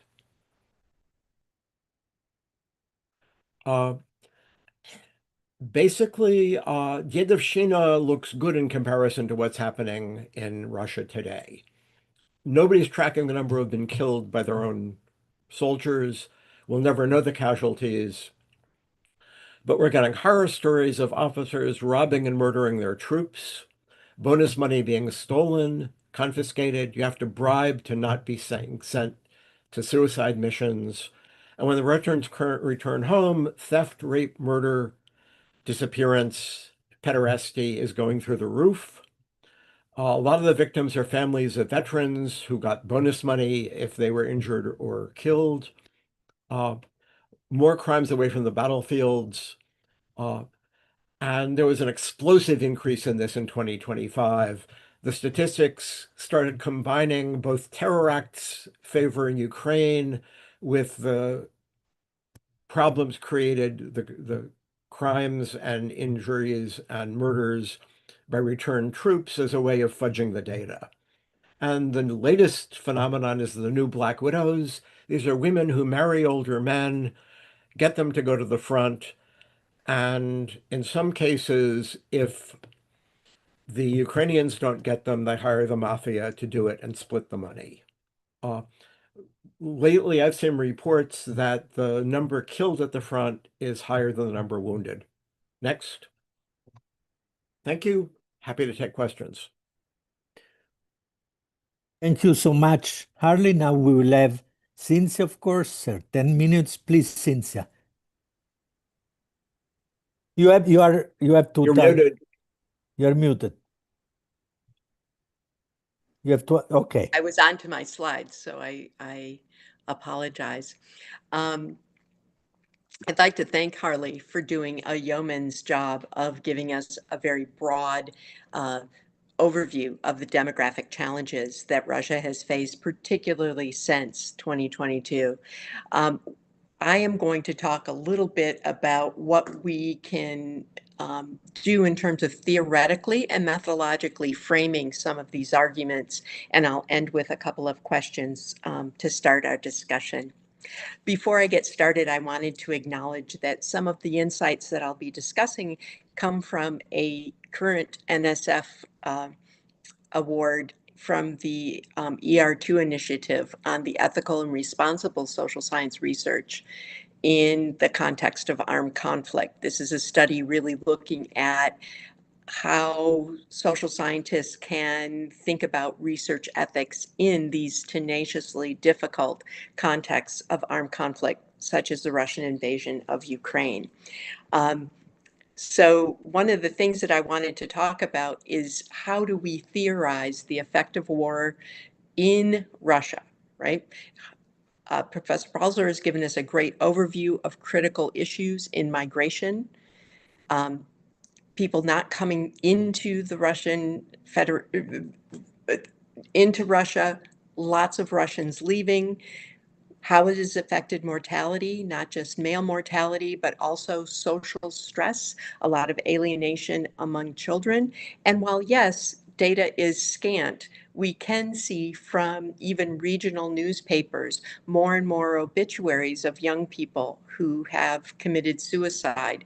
All of this kind of adds to the idea of a demographic reflection of the internal crises that are linked to the invasion of Ukraine. And then one topic that Harley delved into with, among many, was fertility and how the effects of the war seem to be coinciding with a return to very low fertility. So I have two questions. First, are the war effects that we're talking about here really new? Are they just adding to what was a pre-existing demographic crisis context in Russia? Or perhaps are they masking some of the demographic crises Russia has had? Certainly the recruitment of soldiers from abroad is this masking some of the effect of going to a ground warfare at a time at which those of prime conscription age are amongst the lowest number birth cohorts Russia has had in 3 decades. And then the real problem that might be coming is that if the war effects are actually amplifying, fundamentally changing, or increasing these negative trends in both migration, mortality, and fertility. And I also want to encourage us all to think about, is Russia's war fog, the fog of war in Russia, is it uniquely thick? Is this simply a fog that we see across different armed conflicts or not? I think there's two unique elements in the Russian case that deserve perhaps a little bit more attention. The first being Russia's strategic withdrawal from international non-governmental organizations such as the WHO and IOM, and the fact that while oftentimes in cases of armed conflict, you have international organizations on the ground doing survey work, doing assessment work, trying to come up with casualty lists. We do not have that going on in Russia.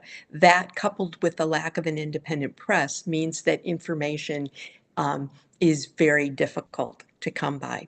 And then the second is the intense politicalization of the Russian invasion of Ukraine for internal consumption, and how that has changed the way in which people think about these demographic things. So there's really three things, or a 3D approach, that I think the fabulous presentation that Professor Balzer shared with us bring to mind. And those are definitions, data, and demographic approaches. And I think those three things help us understand how special the Russian experience is, and how much we can actually pull from this experience to inform our global approaches to the demographic impacts of warfare. The first is definitions. Who is a casualty of war? How long are you tracking soldiers? Do you have to die at the front to be counted? If you are counted elsewhere, is that a war attributed death? Civilian casualties as well raise great problems in terms of defining who is representing a death due to the war. The use of mercenary forces, historically, as well as in the Russian case, casts a shadow upon the accuracy of numbers because the statistics are very seldom made public. The politicization of making sure that Russian war deaths reported in Russian media are lower than Ukrainian does give added incentive for the state to perhaps be more creative in their accounting, shall we say. And then fourth, and most importantly, and I think this is global, the civilian focus and the civilian inclusion, infrastructure destruction, hospitals being blown up, electrical grids being destroyed. The civilian focus of war really begs us to change the way we think about war-related deaths and how we calculate those as demographers. And I think that that is an issue that warrants some concern as drone attacks into the Russian regions by Ukraine may well increase in the coming months, if not years. And then the second thing is persistent challenges with data. And as I said, I'm not completely convinced the Russian fog of war and all the data is bad. But there are three things I want us to think about. First is we really need to think in the Russian case where the population is fluid, to say the least. We need to really be specific in our use of de facto, who's there at the time of enumeration, and de jure, who is legally a citizen. I think this has a huge impact, particularly on the most recent census, but I think actually in all the censuses of the Russian Federation, going back to 2002, the idea that the numbers for Chechnya were de jure. If you were registered in Chechnya, you were counted in Chechnya. If you changed your registration, you lost all right to property. And miraculously, the day after the census, the population of the region grew by almost 600,000. We have data. We need to look at it analytically and very carefully. And I think it's a great invitation for terrifically fascinating detective studies of triangulating information, regulation, and how the information is gathered together that can help us get a better handle on this question of the impacts of war. Second, there are statistics, both medical as well as public health data, that can be triangulated with official statistics. This is true for school data as well. And I think it behooves us all to be critical of government data from the US or from Russia, but I think it's incumbent upon us to use what we've got to look at the extent to which we can glean any sort of tendencies so we can get a better handle on the war's impacts. And this is made difficult with data restrictions from the press and from restricted access to scholarship. Definitions and data are important, but also demographic issues. And here I just want to encourage us all to maybe encourage Professor Balzer, as he continues this incredibly important research, to think about the big three demographic effects. First, age effects. The war is having different impacts on different age groups. And remember, the small birth cohorts of 1998 to 2003 have an impact on recruitment and conscription. We need to think of cohort effects. Stress varies. The stress of the war are going to vary by age. They're also going to vary by gender. But we also need to think of period effects. Cohorts in the last European Social Survey for Russia show marked differentials on social, behavioral, and economic behaviors. It could be the willingness to go against the rules for financial gain. It could be the extent to which people are drinking or smoking. It could be the lack of exercise. These sorts of period effects interact with this idea of birth cohorts and may help us to understand who is going to be hit hardest with the repercussions of this war in relationship to other members of Russian society. I will point out that in the local press, we've seen that estimates are that between 2022 and 2023, alcohol sales went up 37%.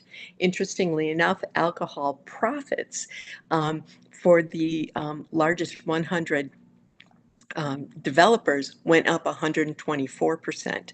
And so clearly there are all sorts of indirect and direct ways in which demography is affected by both the direct impacts of war and the indirect. So I'll wrap up now so we can have more time for discussion, but I've got 3 questions. First, what can we learn from the health and population profile of Russia during the war? And this is true for Russia itself and our understanding of this complex society, but also for the study of war in society. Secondly, is Russia's population stress best viewed as permanent? Certainly these tendencies that Professor Balzer so aptly displayed have been a long time in the making. Is this a permanent situation, or can they get out of it? And then lastly, how might we deepen our understanding of shifting norms of warfare in the case of Ukraine and elsewhere? We are entering a period where the effects of war on society are going to be different as international norms erode and increasingly civilians are targeted. What can we bring from the study of this conflict forward to inform, unfortunately, the conflicts that are to come? Thank you so much. And Harley, thank you for a great presentation. Thank you, Cynthia. Thank you so much. And I give the floor to Harley for a brief answer if he wants, and then we can open the debate if he wants to say something about Cynthia's comments. Okay. Well, Cindy, thank you for the comments. They are absolutely right on. You hit all of the really important things. The most intriguing thing to me in terms of future conflicts is the extent to which the Ukrainians have really innovated. And the most recent are the reports of totally automated battlefield equipment that has induced Russian forces to surrender immediately. And when they send these automated wheeled vehicles that fire artillery shells and machine guns, are they sending the drones to recognize the surrender posters that people hold up? But we really need to begin to think about just how thoroughly what Putin initiated has now changed the nature of future wars. And the technology is going to be astonishing and overwhelming.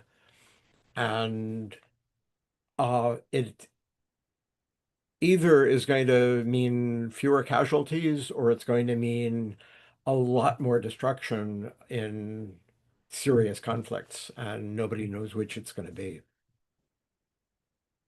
Thank you, Harley. So I see no question in the question and answer, but I see Mark raised his hand, so I will give Mark the floor. Mark, please. And turn your mic on. Thank you very much to both Harley and Cindy. The question I have has to do again with the data. Well, two questions. One of them has to do with the people who have left Russia, mostly under duress. Some of them have left because they were declared foreign agents, and there's no real prospect that they can return safely anytime as long as Putin or Putinites are around. So one question I have for both of you is what that means for Russia in the longer term, because many of these are very gifted people, computer programmers, journalists, writers, experts in various technologies. And so the long-term loss of such people, what is going to be the impact of that? I realize it's not a huge percentage of the population, but it's an important segment. The other question I have is, both of you are right, that the data, especially about casualties, are very tricky to work with because the Russian government doesn't report accurate data. But there have been groups that have done, pretty careful checking within the limits of what's possible and looking at various things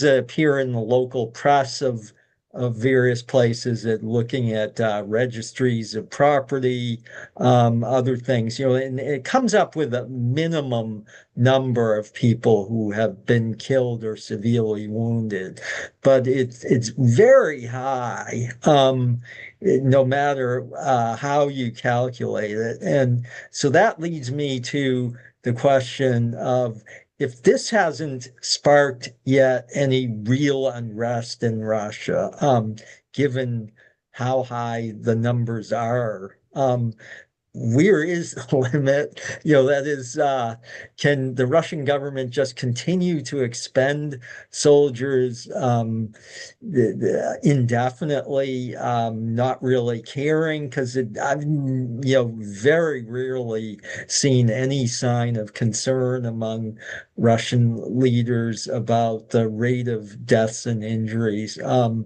So I guess those would be my two questions. So Harley or Cindy, do you want to answer him?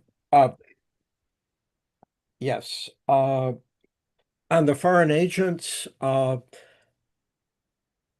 actually talked to several people who have been categorized in that. The initial version of it doesn't prohibit them from going back to Russia. Some foreign agents have stayed in Russia and continue to report from there in news services. There seems to be a stage beyond that where you become essentially persona non grata, and nobody quite knows what defines that borderline. But it is clear they are losing a lot of the really talented people. And one of the striking things about Putin is that he doesn't care. And we see that in the education system, where he's essentially creating a new version of Stalin's Vyedvizhentsy. These, workers and peasants promoted into higher education when they're not prepared for it. And people are starting to leave universities in even larger numbers if they can, because they just don't want to have to put up with it. As far as the data, nobody really has thorough, solid access. there do seem to be people in the statistics services who are willing to leak it to friends. Rashka keeps coming up with stuff from people he worked with, even though he's a foreign agent and is mostly not in Russia. But it is really hard to get the number of casualties because the officers at the front are killing their own soldiers. Soldiers who go back are killing other soldiers and families of other soldiers. And the Russian statistics are mixing those numbers up very in understandable but reprehensible ways. So I don't think we're ever going to know. What we do know, and Cindy has been very good about reminding me on this, is the morbidity rate is going way up. That is, the health of the population in Russia is going to be a lot worse. They're going to be a lot older. The dependency ratio is going to be a lot higher. And that is going to be one of the most serious Putin legacies to the country's economy. Thank you. Thank you. Harley, Cindy, do you want to add something? You have to open your mic. Yes, very quickly. I just wanted to add to the fact that there have been some masterful indirect estimation projects that have tried to estimate casualties that have been very detailed and clear in their methodology, which is the ethical way to go about this. It might not be the precise number, but it gives you a very good interval that can be replicated. And so this is the exact kind of work that's extraordinarily valuable. It's unfortunate that both NIH and NSF have been plundered, and it makes getting the resources for this kind of work almost impossible. And so it's going to be more of a historical question, I believe, in terms of estimation. But there's a more generalizable thing here too, Mark. And if you look at the literature, the major databases on casualties of war all have slightly different definitions of what a casualty of war is. And there was already a lot of discussion in the demographic community about how best to rectify that before the invasion of Ukraine. Now it's even worse than it used to be. Thank you, Cindy. Yes, because there were problems with the audio. So, if nobody, there is Henry. Harry. Then I will ask a question myself. Please, Harry. Yeah, thanks. Yeah, the discussion on data quality is very interesting. And I'm just wondering, like, if you know, what kind of data are published at the regional level? I mean, are they still publish at least like fertility data at the regional level, kind of natural deaths, like things like that, or have some categories disappeared and others not, right? So that one can explore spatial variation in Russia. Harley, if you want to answer, or Cindy, briefly. Cindy's probably better on this than I am. The most interesting regional data I've been seeing is in local newspapers, where they report just about every death. And if you wanted to go to Integrum and track down every regional paper in there, you might actually get a full count or close to full count of the casualties. I'm not ready to do that quite yet, but it does seem to show pretty high numbers. Cindy, do you want to add something? Yeah. Only that in small towns in Buryatia, in some of the regions that have been heavily conscripted, they had been publishing all the names. That stopped about 4 months ago in the regional newspapers that Eastview gives you access to. So there's reason. I'm going to turn my video off. I think that'll help. There's reason to be suspicious. It's also an indicator that what you see in the public health journals is important to remember, and that is someone who is extraordinarily wounded, who is then transported back to a hospital far from the line of conflict will be counted as a hospital death, not as a casualty of war. And that is true after 24 hours. So if they're 24 hours out from being wounded and then unfortunately perhaps succumb to their injuries, they're not a casualty. That's a hospital death. And so there's going to be a lot of unpacking that takes place, but I still think detailed, replicable estimation techniques can help us zero in on a fairly reliable figure.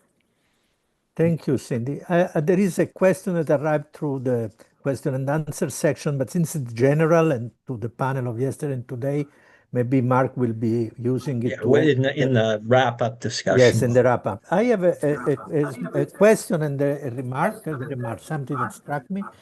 The question is, of course, to Harley and Cindy, but anyway, because There's an rightly, echo. the echo is because I think Cynthia didn't shut the microphone, possible? You should turn off your mic. Okay. So the question is about immigration, because you quite rightly said, and this came out also in the panel on Ukraine, that immigration is a must for the future of Russia and also of Ukraine, of course, as Alia Volovina said clearly on Friday. And I was struck by the data you provided of the fact that a very large percentage of the immigrants came only from, if I'm not mistaken, Tajikistan, you said. Are they discussing how to increase immigration? Because as you underline, it's also very ideological, controversial with the discourse about, Russianness and everything else. So can you say something more about the debate and the plans for immigration? And the remark is about the alcohol figures you provided, the boom in the sale of alcohol and the profit from alcohol. Because we have fantastic, I'm a historian, especially of the pre-Soviet period, and we have fantastic data about the importance of alcohol sales from 28, 29 on.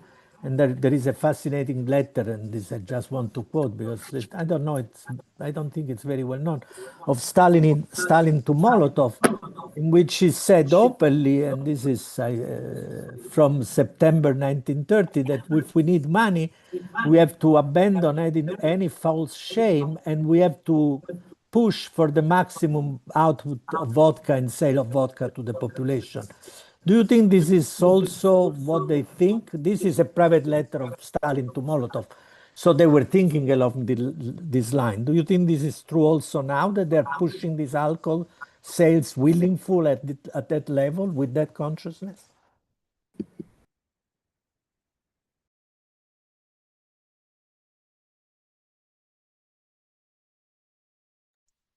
You are muted, Darley. You have to turn on the microphone.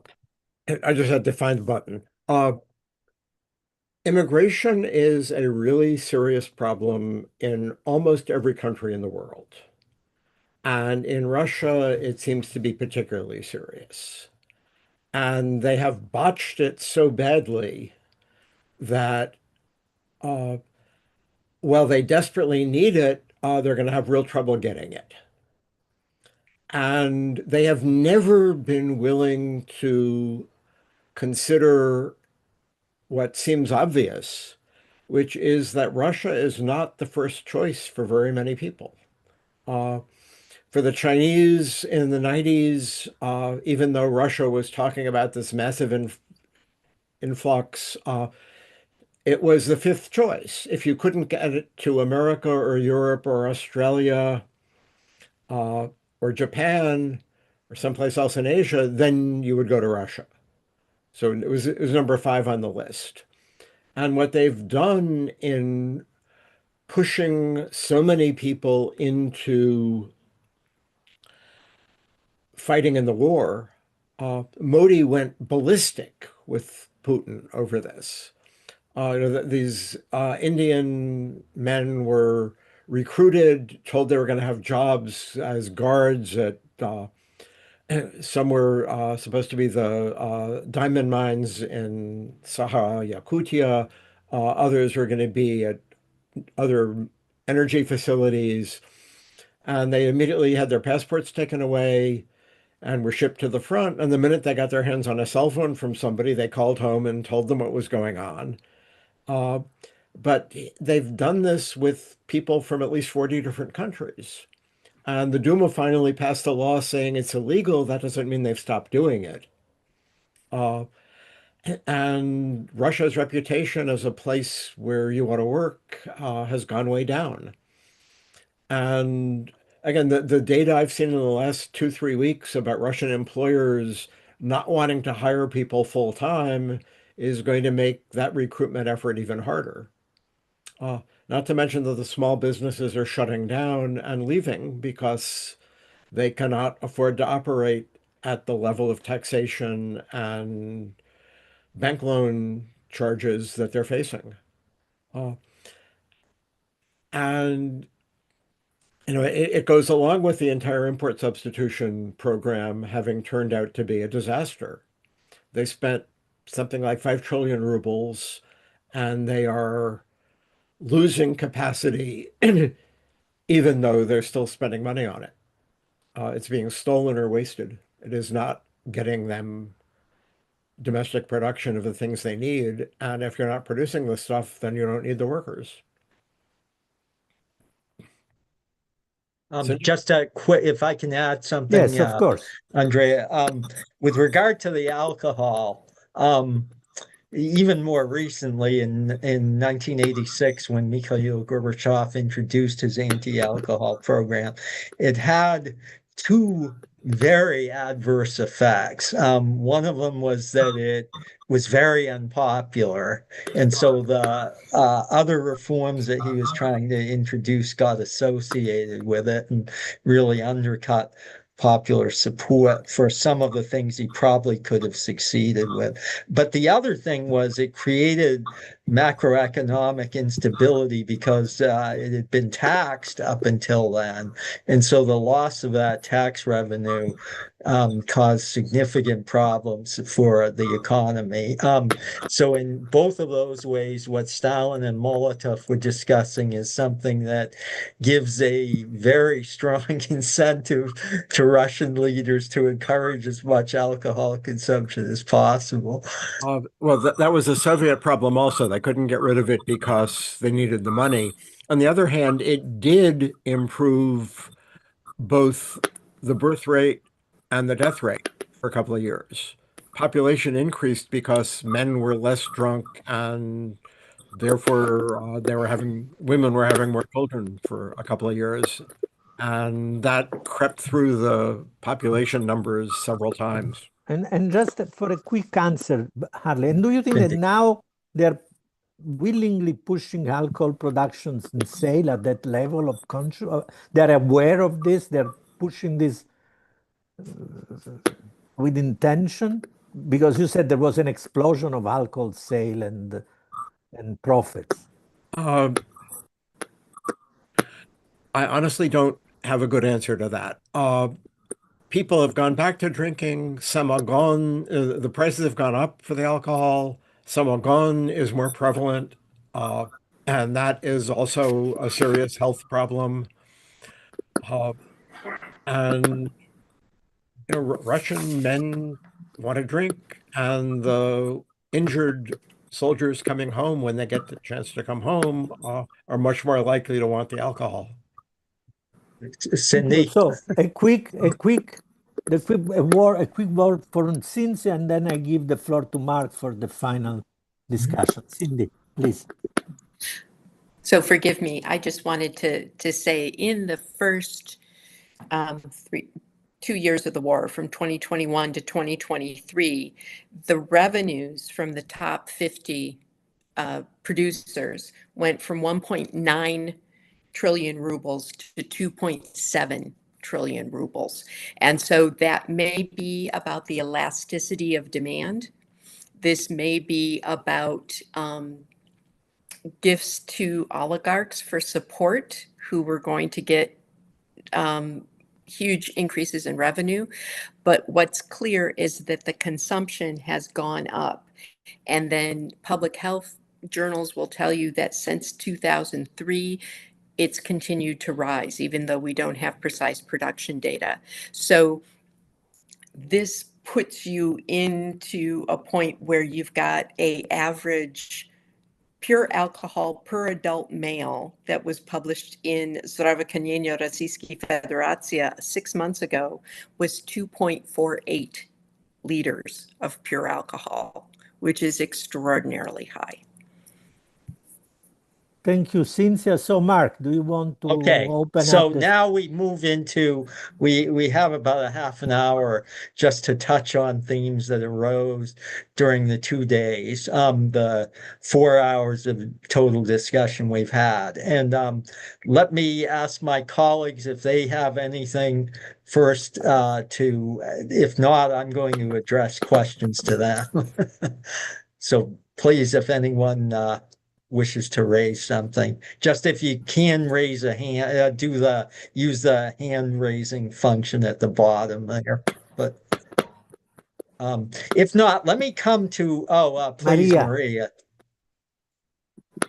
Thank you so much. I just, on a broader sense, want to flag for you that 4 years into the war, I think some of the early debates, and definitely feel free to disagree with me, some of the early debates that they proliferated the debate, such as like, do Russians support the war? I think have become a little bit obsolete, right? I have my own lenses, but where I'm coming from, specifically on looking at the military-industrial defense and the recruitment, this is the war with enormous rate of attrition that's been lasting for 4 years, would not have been possible if that was all Putin's war. There's clearly a role of the society in this, and that's one of the reasons why it's so sustainable, as horrible as it is. Yes, just a reminder, the total combined losses of Russia today exceed all of the losses the Soviet Union and Russia had in wars fought after Second World War combined. And yet, as we have discussed, we do not see any serious resistance. So I think we have to look at the questions a little bit different, moving away from the framing, where is support, there is not support, but rather who those people are who are recruited, how is the military-industrial complex really spreads within the society, what are the groups untapped, what is the potential for it to depend on it further, because unfortunately, it does not stop anytime soon. And I think that we should rethink some of the questions that we kept asking about it. Okay. Let me I was going to, there was a question that had come in and I'm going to refer to that. And then we can come back to the point that Maria raised. But this person basically refers to the potential for because he mentions a talk that Ann Applebaum gave at Harvard, I guess it was about 5 or 6 weeks ago. And she had said there that I'm, again, I'm not sure I agree with it, but she said that the autocratic regimes like China, Russia, and Iran, that even though they remained hostile to liberal democracy, that they showed little willingness to provide military support to their fellow autocrats. I'm not entirely sure I agree with that. I mean, I think that the countries that overwhelmingly have shown support for Russia in the war have been these types of autocratic regimes. I mean, there are exceptions like India, but still, it is true that China is not fighting alongside Russia the way, say, Chinese troops did with North Korea in 1950 to 53. But in any case, so the questioner wants to know, is this an opening, this alleged unwillingness of autocratic regimes to provide military support to their fellow autocrats? Is this an opening that might be exploited, either in the case of Russia's invasion of Ukraine or in other cases, like, say, that Russia has not, at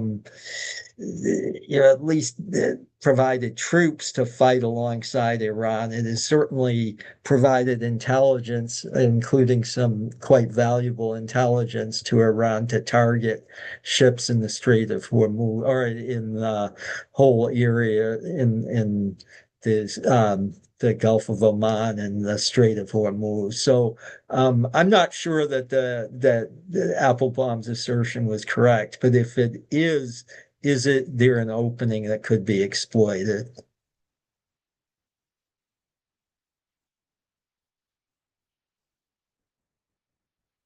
Well, I could tackle that one. I'm afraid that my short answer would be no, because China has too many levers at its disposal in terms of rare earth metals and retaliations that we saw President Trump fold in the face of China's opposition to the tariff regime.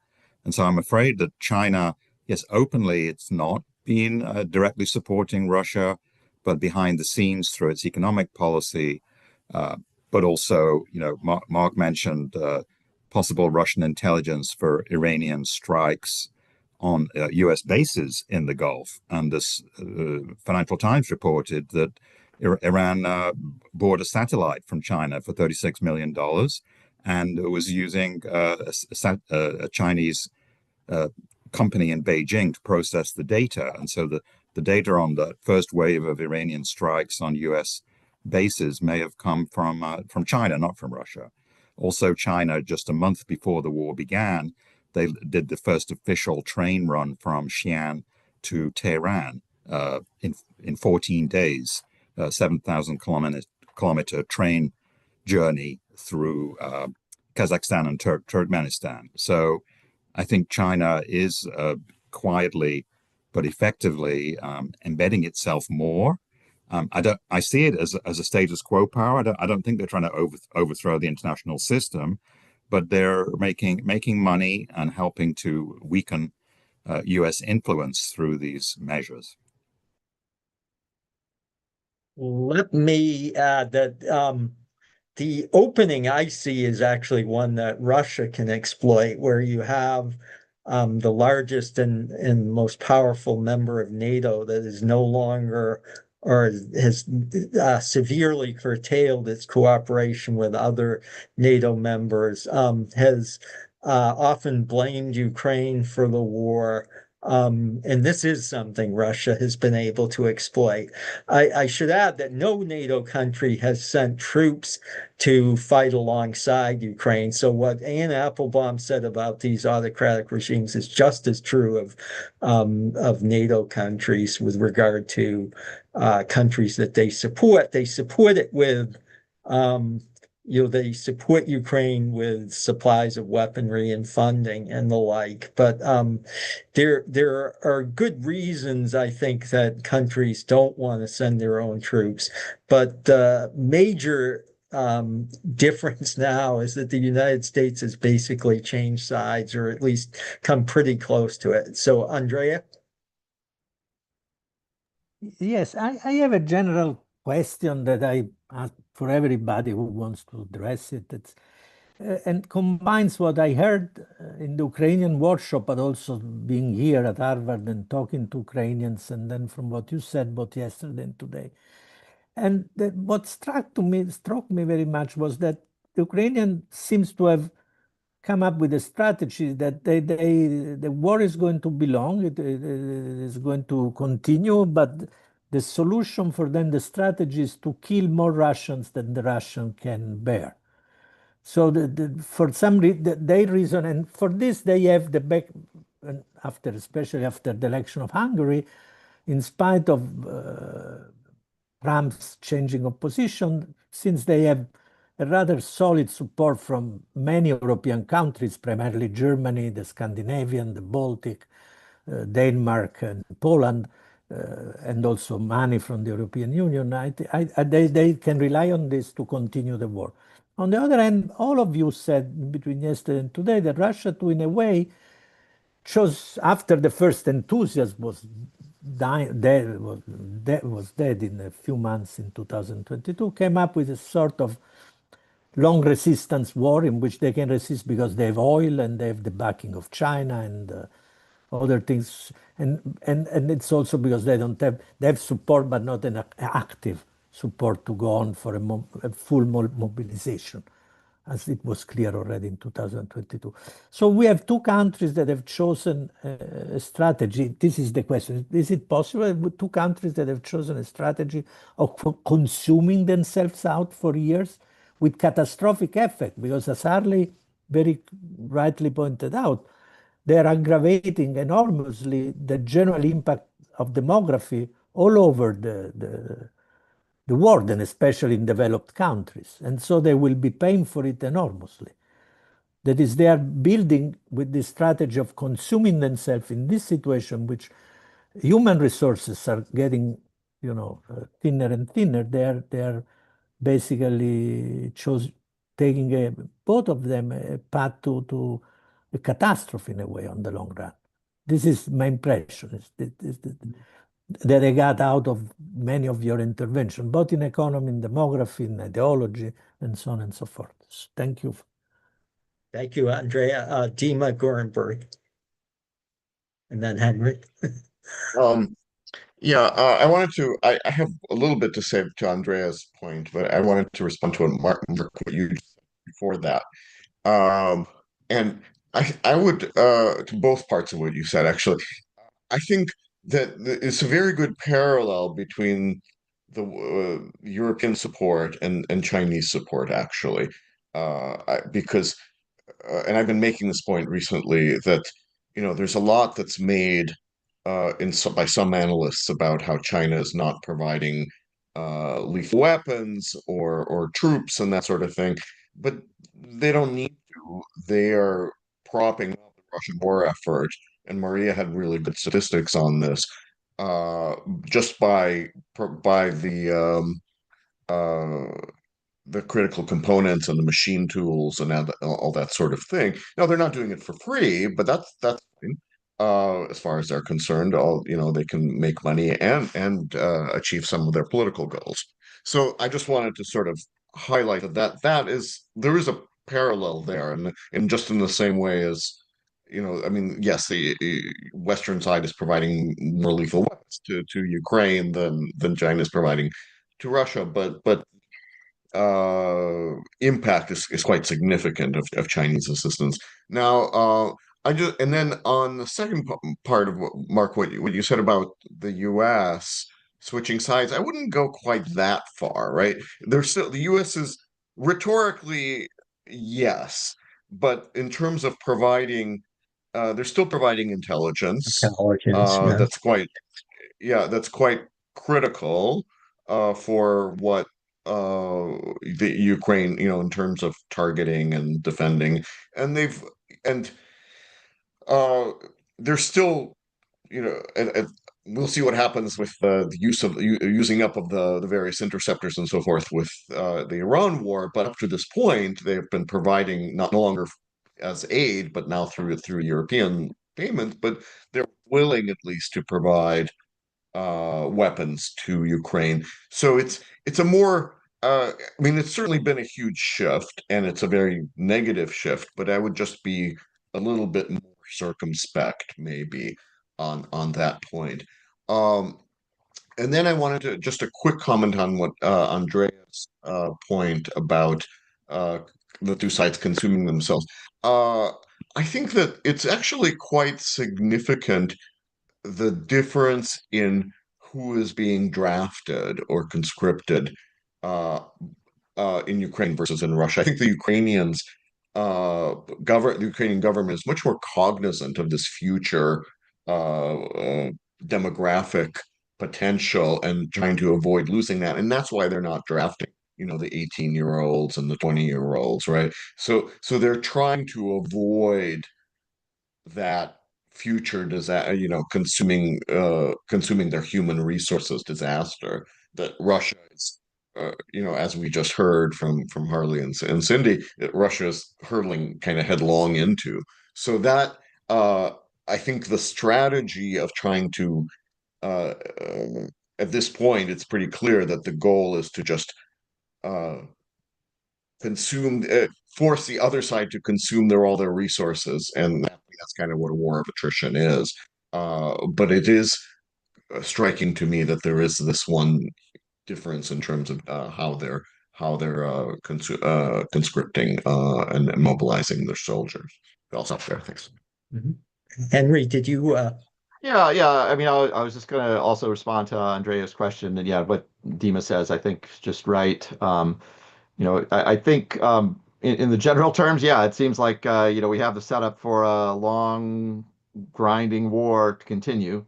And both sides are entrenched, although I do see differences there in the sense that the Ukrainians are all in. I mean, there are always some exceptions. There's some, there are people that don't like the draft boards, that kind of thing. But they're all in committed. Whereas I think in Russia, it's much more of a acquiescence to it. So for example, if Putin were to kind of just reverse the war effort, that is not going to get him overthrown, right? Like there's not going to be a wave of public support. Whereas in Ukraine, you frequently hear that if Zelensky were to give in on unfavorable conditions, there could be a new Maidan. So the public support is very much more intense on the Ukrainian side. And so, which right now it doesn't make too much of a difference because Putin is very entrenched. But that does get us back to Ann Applebaum's question. And, the Iran war, I think, shows at least so far, right? The Iranian regime was much more stable than at least some people thought it would be, right? To all these massive attacks. And at the same time, I don't think we need to overcorrect, though, to think that the regimes are like so permanent and stable. I think the Russian regime has plenty of vulnerabilities left, and some war creates all kinds of uncertainties. I think I mentioned this the other day. Things that unpredictable factors that could go wrong are magnified in the context of a war. And with Putin getting up in age, and a lot of elites around him, maybe not kind of wholeheartedly in on everything that he's doing. I think there is a chance of something happening, but it's right now it's more or less stable, but it would take some kind of really big, unusual shock, major, massive misstep, some major something going wrong in the battlefield to change that. Just adding something. I hope I didn't give the impression that I want to say that the situation in the two countries was the same. Oh, no, Just no, said no. that for different reasons they Yeah. seem to have. And Ukraine, which I of course support very much, of course there is the problem of the mass, not only internal but external immigration that most probably will never go back, which is something that in Russia is a few 100,000, in Ukraine is millions on a smaller population. So there is a great demographic problem of an immigration that probably will never go back. And it's a huge problem. In Russia, I was struck, I don't know if you noticed this, that Putin at a certain moment made a theory to the fact that he was sending to the front line the dredge of society, the bad people, the people that damage society, and instead Ukraine had to sacrifice his best men, the men that believed in something, or women, of course. So sort of like a eugenetic reading of the war by Putin too. This I heard it, I don't know. So just if they discuss this in the elite in Russia, this is to me, because you get this bits and things, and you're amazed by not the cynicism, it's like Stalin, the realism, extreme realism of these people. Yeah, that was Prigozhin's line in advocating the use of criminals. And that was when he was still in favor with Putin. But Harley?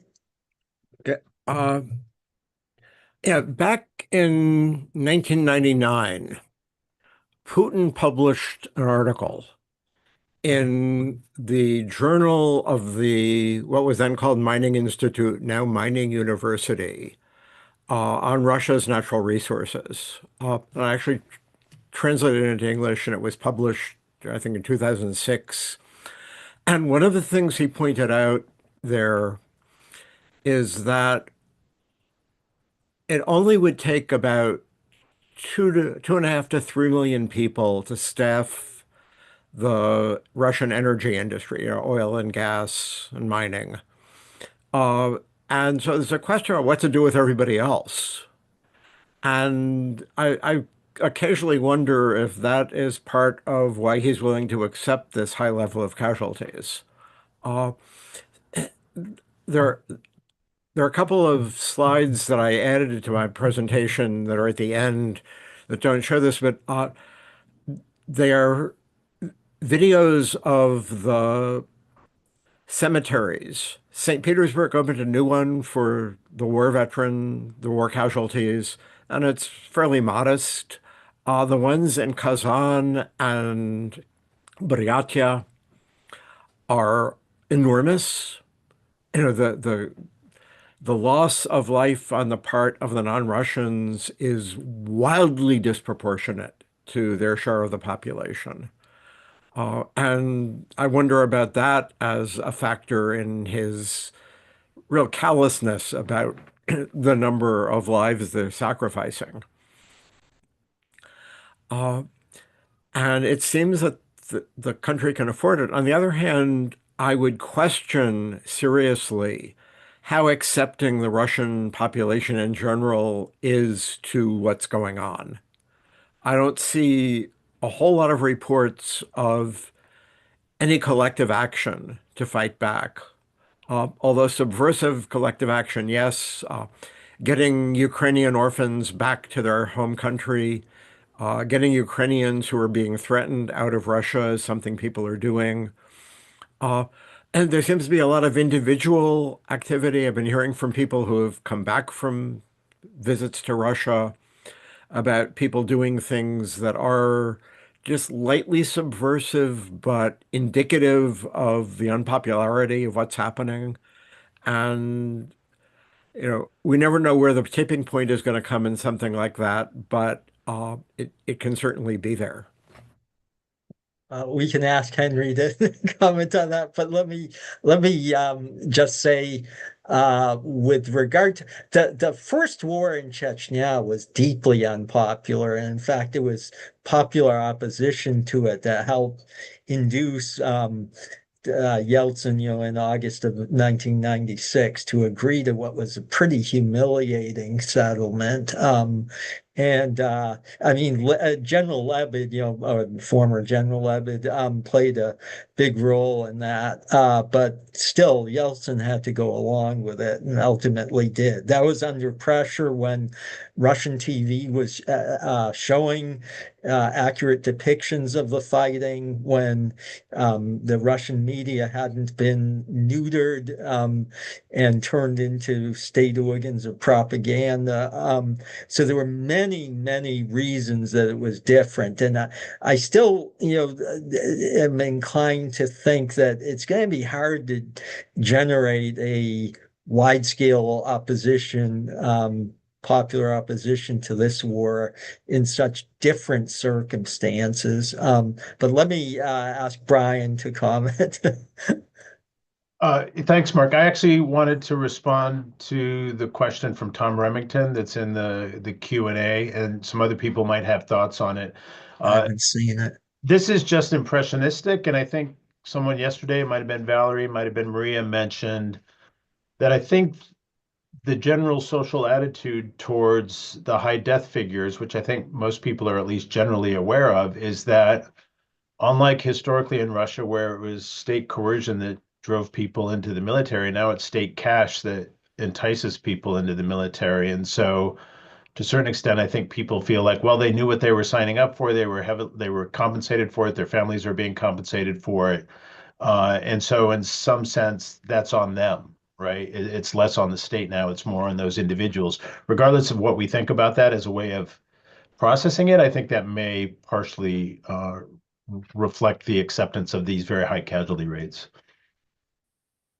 Okay, let me go with Tom's question, which I had missed before. the questions for any of the panelists from yesterday or today, this is what Brian was just addressing. During the Afghanistan war, fallen troops came home in caskets, so casualties were visible. I mean, I don't think that's actually quite true with regard to Afghanistan. First of all, the casualty rate was much lower during that 9-year war than it has been here in even a single year, much less than 4 years. But for the most part, the so-called limited contingent of Soviet forces that were deployed in Afghanistan, the casualties were pretty systematically glossed over. Chechnya was very different in that regard. It was really the first war where Russians were confronted by what was pretty ugly fighting, and were shown that Russian troops weren't doing things that should win any support. But as I say, the circumstances back then were so much different from now that I don't see how you would ever get back to that type of situation. I also just had one quick point, since we're sort of running out of time. There is Cindy also that I'll wants to turn to say. Cindy, but let me, with regard to what Andreas said, I think with regard to whether Ukrainians will return, a great deal of this, or a significant percentage, there'll definitely be some who will never return, who've settled comfortably into countries abroad. But I can attest that in quite a few countries where they are now in exile, they're not necessarily treated all that well or welcome. They were initially, but it has really petered out after 4 years now. But if the war ends with, say, Ukraine given a chance to join NATO, given solid security guarantees, in other ways that I think would give Ukrainians confidence about returning to their homeland without having to worry about just being caught up in another war, then I could see that a significant percentage of Ukrainians would return. But so a lot of it depends on how the war ends. As I say, because of the very significant change in U.S. policy, and I agree with Dima, it's not 100%, but it's certainly quite alarming. That I'm not very confident that it's going to end well, but we'll see. Cindy, if you could. Very, very quickly, just in relation to Peter's astute question, one of the interesting things has to do with how people are exposed to combatants who have come back from the front. So when one looks at Ukrainian news, you have lots of amputees, you have lots of people who are being rehabilitated. They are in fashion shows, they are on TV every evening, they are giving interviews. That, according to some wonderful work by the political science department at the University of Tartu, is really absent when you look at Russian news and Russian programming. That there is more of a concerted effort in keeping the visuals supportive of the regime's line that they're doing, everything's going pa planu. And I think that also shows us first of all, that there is this sort of blackout on news, but secondly, they wouldn't be going to that extent if they didn't have some concern that if people saw more combatants returning with the scars of war, that there would be more social protest, and they're cutting it off before it happens. By the way, I should add that even during the second war in Chechnya, one of the lessons that Putin, who wasn't in the government during the first war, but one of the lessons he took from that was that he had to impose control over media depictions of the war and to basically get rid of his political opponents who might use it. So that's one of the, I mean, there were numerous other differences between the first and second war, but one of the reasons that it never really gained the kind of unpopularity that the first war did is that Putin made sure that he would be able to control how it was presented. And in the current war, the war against Ukraine, the controls are so draconian, and the prospect of successful opposition is so minute that I share all of what you said, Cindy. So in any case, we are now at the end of our time. I'm sorry to take up a fair amount of it then, but this discussion will continue. Obviously, it has been a very fruitful two days of sessions now, and last Friday about Ukraine. And I want to thank very much Andrea for Thank you his to crucial everybody. help in co-organizing this. I want to thank Laura, excuse me, Laura Sargent of the Davis Center staff. And I want to thank all of today's participants and the audience. So with that, we will draw to a close.